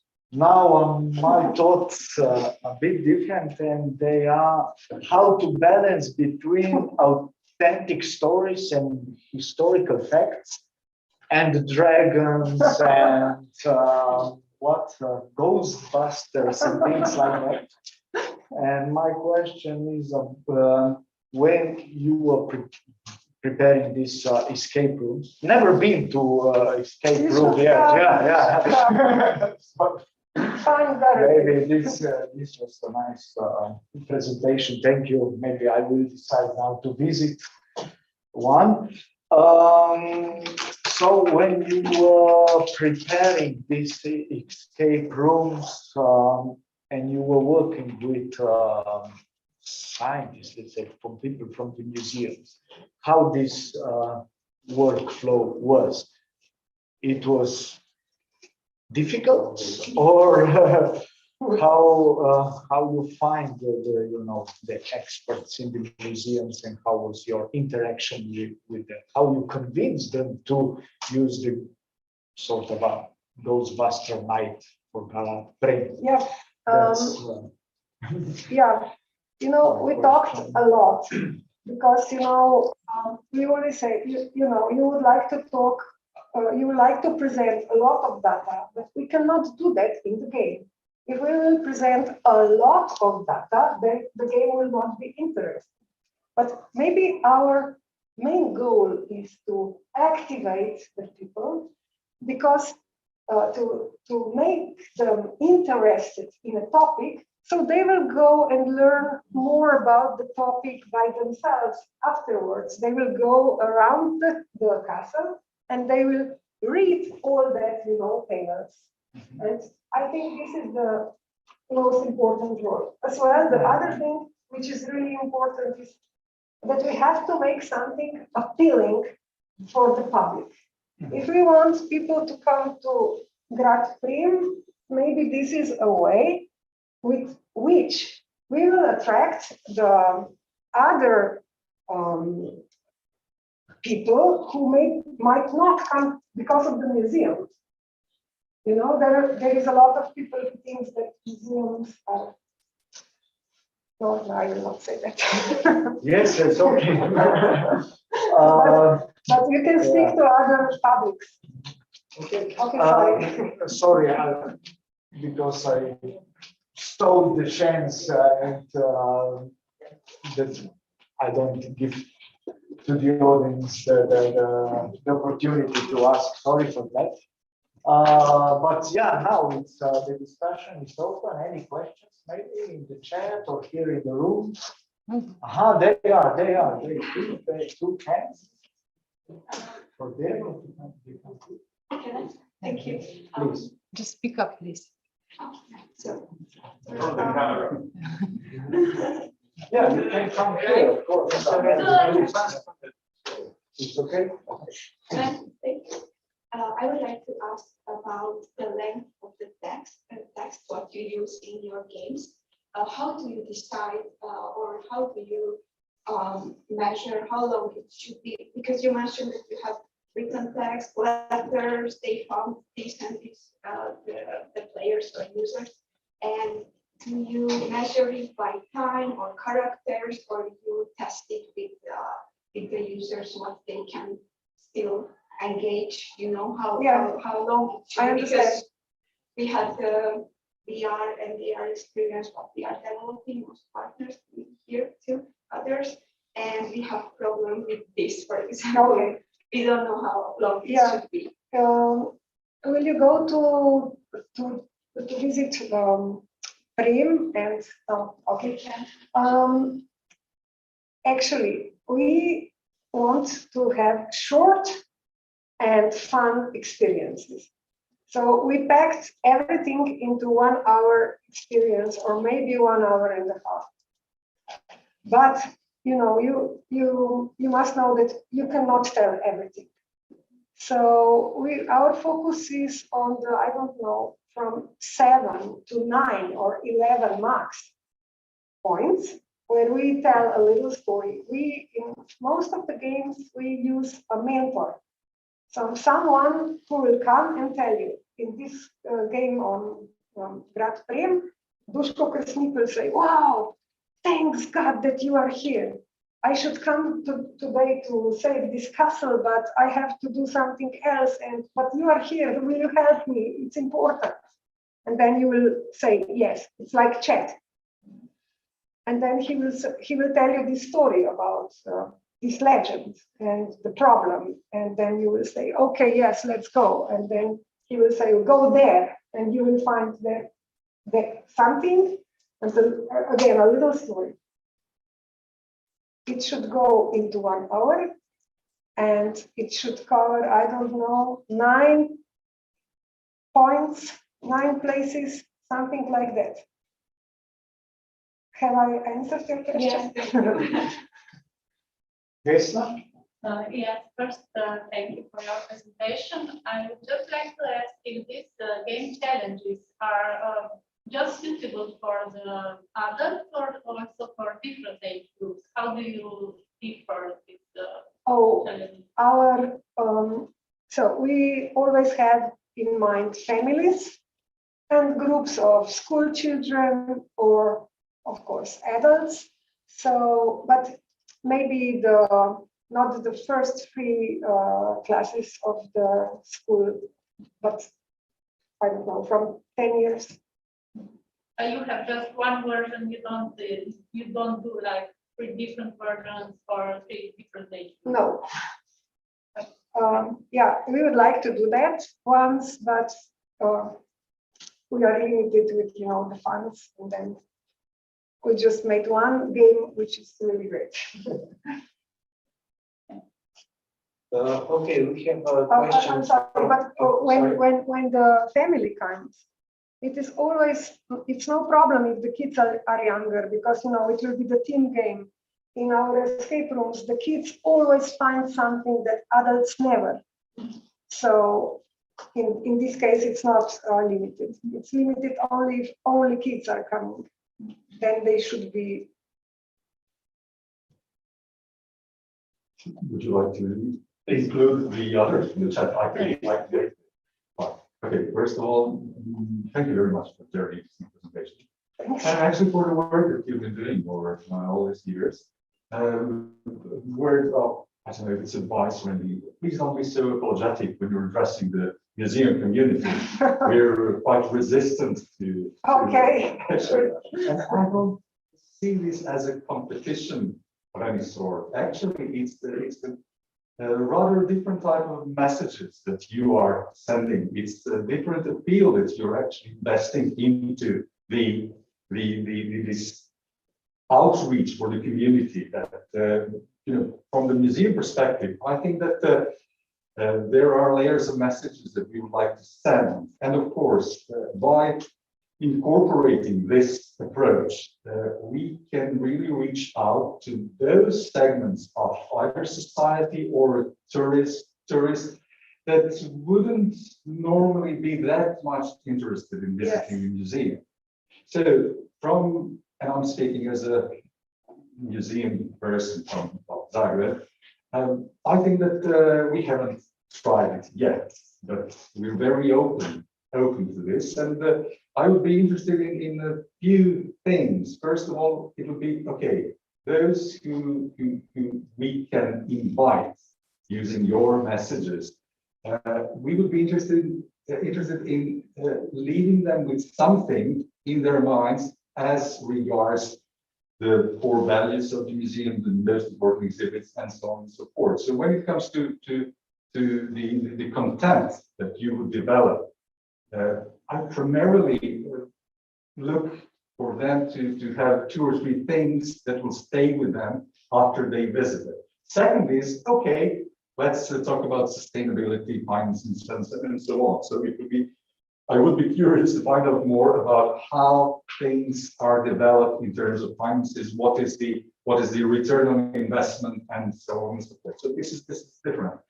Escape rooms are a tourist attraction of its own kind, and again, I can see that it complements rather than really presents an obstacle or a competitor to the museum. So I'd be interested in following your work, and perhaps who knows, but we might. Yes, why not? We might. I would like to invite you to visit our escape room in Zagreb on Krvavi Most. All right, okay. And you should play the room of Barica Cindek. It is the I look like her.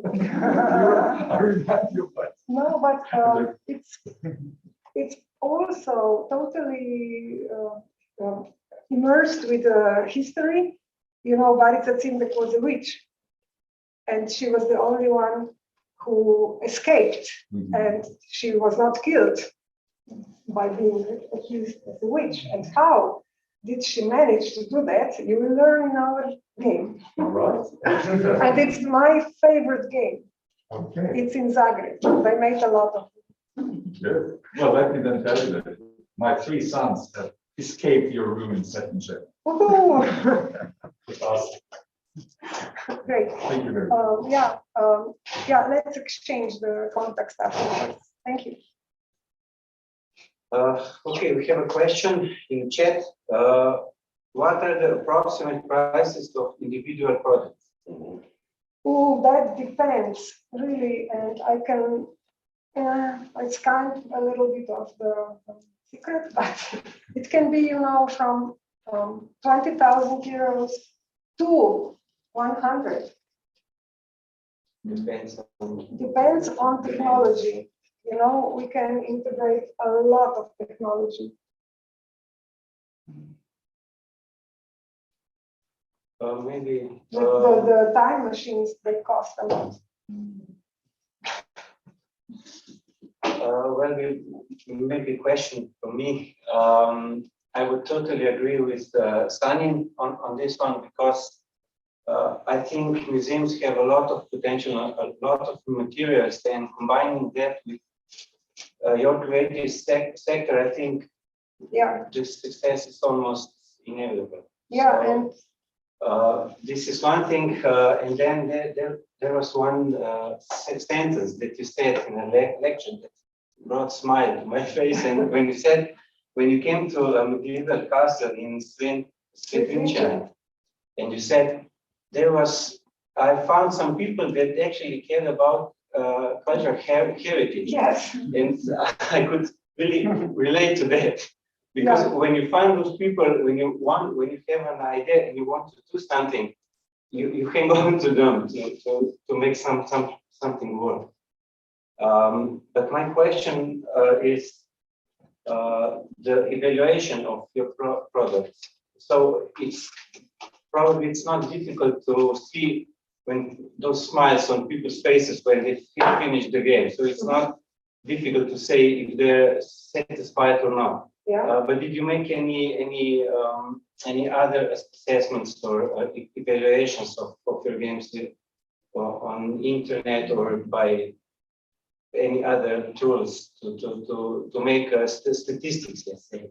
Yeah, we always. I'm sorry. This is something that we will be doing the next year, and You know, in the castles and museum, they sell tickets, so it's really easy to follow how successful have we been, or downloads, or whatever. So this is okay. In our games, which are powered by Enigmarium, so Enigmarium escape rooms or outdoor games, we trained our game masters that they write down the impressions after every group. So they write down who the group was there students, tourists, Slovenians, whatever, how old have they been, where they have learned about us, and what they liked the most. And for me, the most important thing is where they needed help. So what was not intuitive enough. So we can change that and make it better. And I think this is the secret of the success, because we are improving things. We're not just letting them. So we made this, and now it will be. We are following the responses. Also at Park Vojaške zgodovine Pivka, we made anketa, and we find out what are the points which need our attention, and then we improve that. And it's not the end. We will do the follow-up, I don't know, in a few months again, and change something if necessary. Or have I answered this question? Yes. Okay. Thank you. Any other questions, comments? Natasha, thank you again Thank you. very much for this colorful presentation. Stay playful.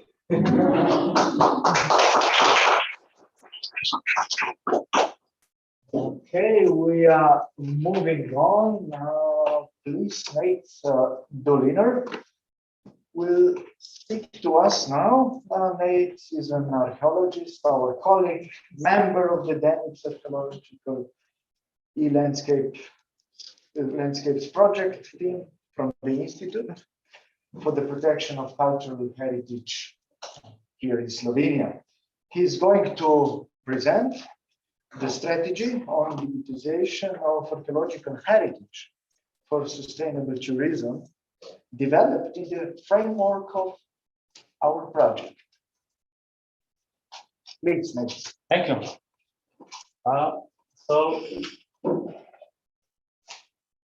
Okay.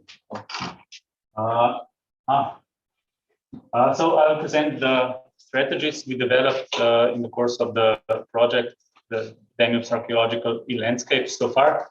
So actually the main aim of the project is the creation of virtual or digital presentations of several, I think 13 or 14 presentations of archaeological landscapes in the whole Danube region from Germany to Bulgaria.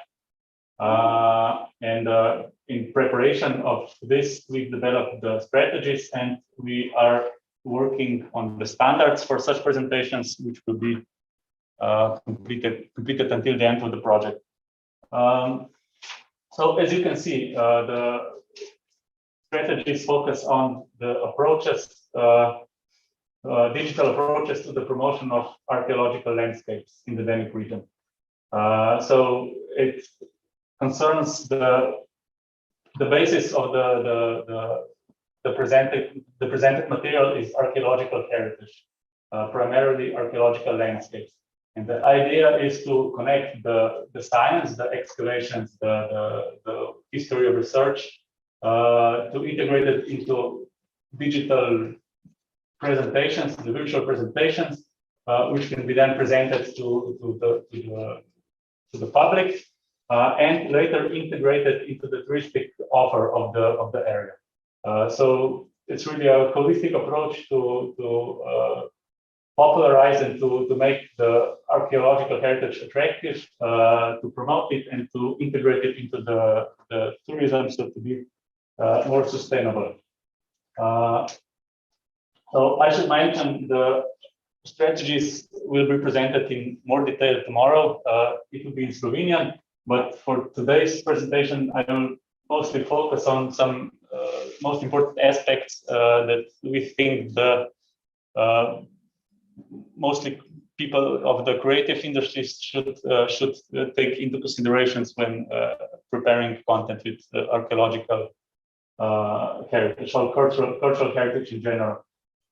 So the strategies started by forming 3 separate groups: the archaeological group, so the group for, let's say, more scientific group, for the second was the technological group, which worked with technology, and the third one was the social group, which analyzed the social aspects of the of making such presentations. So what are the target groups, what are the channels these presentations should be distributed, and so on. And later the work from these 3 groups was made, or was the researchers of those 3 groups were then merged into a single strategy, which I'll present today. So yeah, the first thing we've done is we've tried to see what the major challenges are in making such presentations. So there are 2, let's say, groups of such challenges. One group is the scientific or archaeologically technical, and the second is the social group. So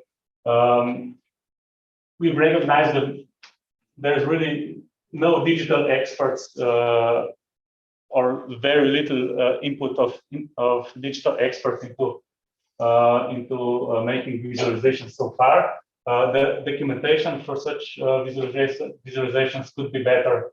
The database models could be much better, and the visualizations themselves are mostly disappointing. They are not interested. They are seen by some people, they are not excited, and so they're basically outdated at the time they're produced. So there's the first group, and the second group many concerns on the social aspect, and the challenges are how to engage as many audiences as possible.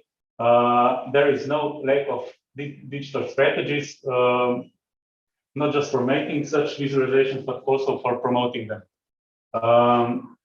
Of course, money is always a problem. Staff training is really important aspect of this, because untrained staff cannot contribute to the experience of such presentations, which should be attractive. Inequalities between larger and smaller institutions, that is another financial aspect, but it's also really important one, because bigger institutions have more material, can afford much more experts, can afford more also visualizations, more of everything. And last but not the least is the decline of archaeology and cultural heritage in general in the school curricula. So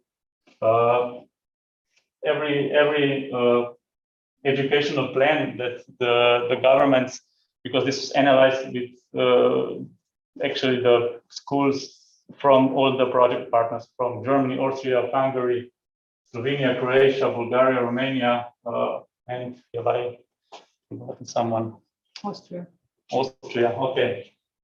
So in all these countries, archaeology, history, and cultural heritage is severely underrepresented in schools. So this is really a major challenge to promote cultural heritage or archaeological heritage in a way so that the schools can either visit museums or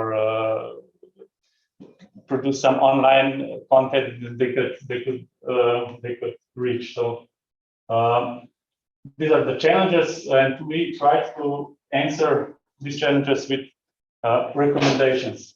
But before we go to the recommendations, we actually prepared a kind of a workflow in making digital presentations or virtual presentations of archaeological heritage. So as you can see here, the presentation itself, the virtual heritage that is presented, really consists of a lot of different aspects. There's the technological aspect, of course, the interpretation of the heritage, the communication, and the archaeology of it. And all these aspects are then merged, are firstly considered and then merged into the presentation itself. So yeah, this is the work process we came up with. So it starts here and it progresses, let's say, in a circle. So the first thing is also the project planning. It's basically the decision what to present, for who these presentations will be, and the technical requirements, so how it should look like. The second step, let's say, is the data acquisition. In our case, it's mostly archaeological data or related data. So we are working with landscapes, so there's really a lot of data. There's archaeological excavations, there's the older literature, the older research, the new research, and all the new technologies that are rapidly developing, like the geophysics, the LiDAR scanning, all this data needs to be firstly acquired and then assessed. So first step is the collection of all the data, and the second one is the assessment of the data. So not all data is appropriate or is adequate for the virtual presentation. So we need to assess the quality, the credibility, and the suitability of the data for such presentations. So as you can see here, the next step is the first interpretation. It's the archaeological interpretation. So based on the data, we make an basic interpretation, the archaeological interpretation of the thing, let's say the landscape that is to be presented. In this step, it's very important also the technical aspect. So we already have an idea how we want to present, let's say, the landscape, but in this step, it's crucial that we really find a balance between evidence, the data, and making, let's say, attractive visualization.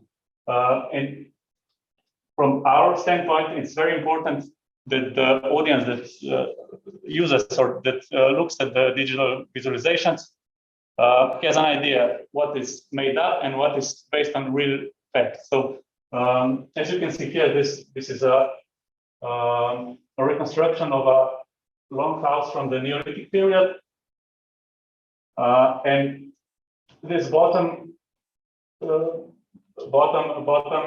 bottom there's the archaeological evidence mostly. Those are post holes, the holes that were dug up, so the wooden post would stand up, so the house would be standing. And this is most of the archaeological evidence. Of course, there's some finds, there's some evidence of the walls and the roof and the architecture, but not much. And the higher in the reconstruction we go, the less certain this reconstruction becomes. So it's it's really important that we can show somehow to the audience that this is the fact, this is very, very probable, this is already a reconstruction that is not 100%, but it's very probable. So that's another level of the house based on the denser wooden posts, and then the roofing, how the wood is put together. There's basically not very much evidence of this, so it's important to show. Okay, we have the final reconstruction of the house, but we should show, or I, as an observer, should immediately see what's really credible, what's archaeologically based, and what's an interpretation. And the same is, let's say, reconstruction of a settlement. We know of the ditch, we know of the rampart, and basically how it looks like. Houses are a very big problem. We only find the foundations. We don't know where the doors are, or where the windows were, what the roof was like. Those are all elements that are not exactly made up. They are based on some knowledge, but when making digital visualization of archaeological heritage, it's important to show that the division between between facts and between the interpretation. And the same applies to the landscapes. Let's say we know some of the landscapes very well archaeologically, but just showing some features, it's, as you would put it, it's boring for the average person. So to make a great, attractive visualization out of this requires, okay, we have a lot of information, a lot of facts, a lot of data, but we need to combine the data in order to make an attractive presentation that would also be scientifically credible. So not too much must be made up, let's say. And then there's the next step, which is related to the interpretation, is the creation of 3D model. This tool should actually go on at the same time and complement each other. So it's really a creation of, it can be a 3D model of a house, of a landscape, or an artifact. It really doesn't matter. Yeah, it should be based on interpretation, and interpretation should take into consideration some technical aspects. The next one, also very important, is the communication strategy. It's essentially, let's say, a document about how once the visualization is done, how it should be promoted. Who should it be promoted? Is it for school children? Is it for adults? Is it for experts, for professionals? Let's say where to promote it, via social media, via internet, only in the museum. That's really a document that deals with all this stuff. So there's no improvisation at the end when the visualization is done, and then you have no idea how to promote it. The second interpretation, this is more of a creative interpretation, is the storytelling. So based on the first interpretation and the creation of the model, a storyline should be established, so that would really help in the attractiveness of the presentation. And then there's the adjustment of 3D model based on the storytelling tips or storytelling step. And then there's the dissemination, of course, based on the communication strategy and also some other. So there's the basic workflow. As I said, the most important for us is really the data. The basic data should be included, should be it should, and the interpretation levels should be shown. So what's interpreted and what's really based on facts. Yeah, there's another thing that the strategies really we really work hard on it. So it's the digitization and digitalization, really a different, similar but very different things. So digitization is actually the transformations of analog data into digital data. And in this step, it's very important that there are a lot of standards, there are a lot of good practice examples on how to do that. So the data needs to be, or it should, we should aim to be open, so not paid for. It should follow basically the FAIR principle. So findable, accessible, interoperable, so it can be integrated into other things and reusable. And digitalization is the use of the digitized data in the digital environment. So that's the thing we talked about when we talked about the creation of the visualizations. Yeah, here are some of the international digitization strategies. These two projects are still alive and very helpful, very active. And there's also the sustainability, so sustainable databases. When making databases, it's very important to make it in a way that can be integrated into other databases. So there are some standards, there are some examples, and about how these databases should look like, should the software, the hardware behind all of this. So it's a thing to look up before making. Yeah, and there's the social aspect, which we also talk about in the strategies. And being a short presentation, I'll just focus on some of the most important elements or the most important, let's say, the things that make digital presentations really attractive and really good is they can, if we have a landscape in a really area that is really in the middle of nowhere, you can make a digital visualization, digital presentation of it, and it can be accessible by anyone. Also, if we want to present some hilltop settlement that is not easily accessible, that's also one way to do it, and it can be seen by anyone.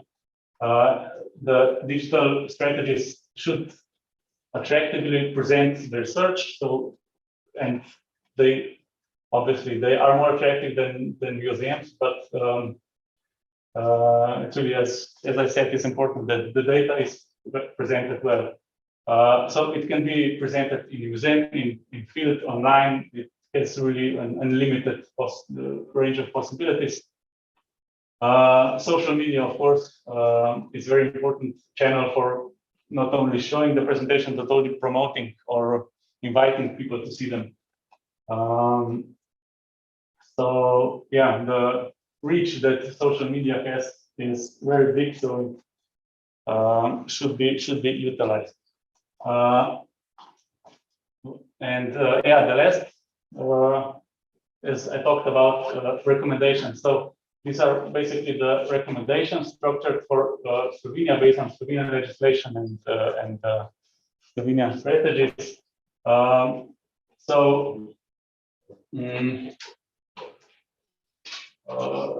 The support for development of national guidelines for cultural heritage is the most important recommendation for Slovenia.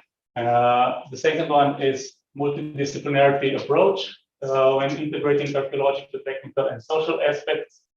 The third one is including a diverse expert team. Then the use of well-planned documentation system with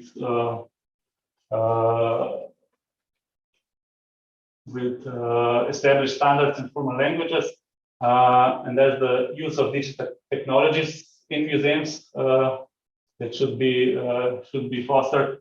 The development of digital tools and of archaeological heritage and integration in the school systems. Then there's the preparation of the clear communication strategy for the cultural heritage itself, or for single, let's say, presentations. The support for open access digital data and publications, the clear any copyrights principle, the following fair principles, and the use of social platforms. So this is basically the list of recommendations for Slovenia based on some priority orders. So the strategies made such priority lists for every country of the project. So if you can also look up that.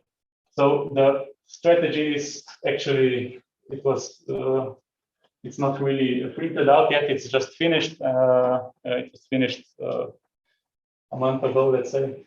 So we don't have anything to provide you. Not even we can only send a PDF, not even a link. So we'll do that via our social media soon, and we also will have some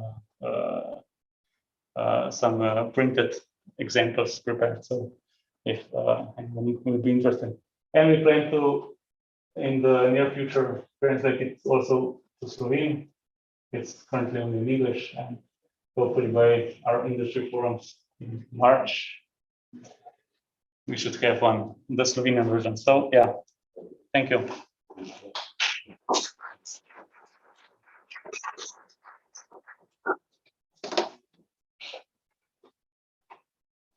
Thank you, Nate. That was clear, well prepared. Thank you for English, because the program was listed that it's going to be in English. So thank you in the name of all who are not familiar with the language. So any comments, thoughts, questions?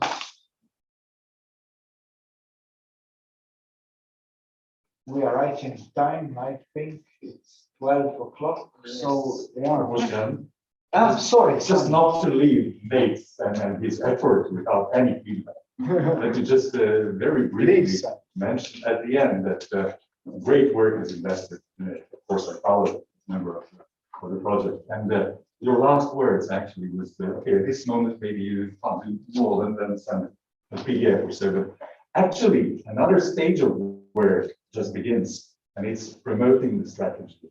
And it will take, or it should, or also take as much effort as has already been invested into its creation. So that's, okay, maybe somebody else can take up on that, but we'll certainly take care that it is done. Yeah. So congratulations to you and the team. Yeah. Well, hopefully tomorrow we have also another presentation of the strategies with a little different audience, with more of a stakeholder audience probably. So yeah, we are starting on this, and yeah, it usually takes long to when the people really know there was a strategy about this, we should look it up. But yeah, I think it's worth the effort, because in the end, the presentation should be better. Well, maybe to add, I mean, this strategy are probably not meant just for archaeology, for museums, but for creative sector as well. Probably they're useful in many fields. Yeah. So I think it could be somehow adopted as a general document for yeah. I mean, the main thing is really the workflow and the inclusion of really wide variety of experts, be it the creative sector, the computer experts, the archaeologists, of course, and what's the people working with children, and it's really important to to really include all of them in the preparation already. Please, I would like to thank you for the guideline that we should clearly mark where the real facts and added imaginary or added story. Yeah, I think that's important because we don't know exactly how things look like in the past, but we can have a basic idea. But yeah, I think it's important to show that we don't know everything, that there's still things that we, let's say, not make up, but are not really sure about. I have a lesson that we learned in Ljubljana Castle, and it was, I forget to tell you before, because in Svetvinčanac Castle, they said, make it as similar as it was like in Middle Age. But in Ljubljana Castle, it was really harder because they say, you should not make it like it's from Middle Age. You should clearly make it from metal, from new materials, that everyone will know that this is not something from the past. Yeah. Yeah.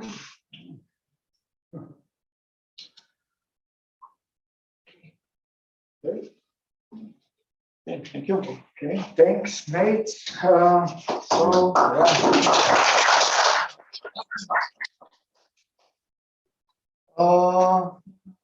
So now it follows break, and please don't forget we have 2 more lectures in the afternoon, starting at 1 o'clock with Žiga Lesar talking about virtual rooms, and later also Sasha Knez about flights into history. So thank you for this morning, and see you later. Thank you. Thank you.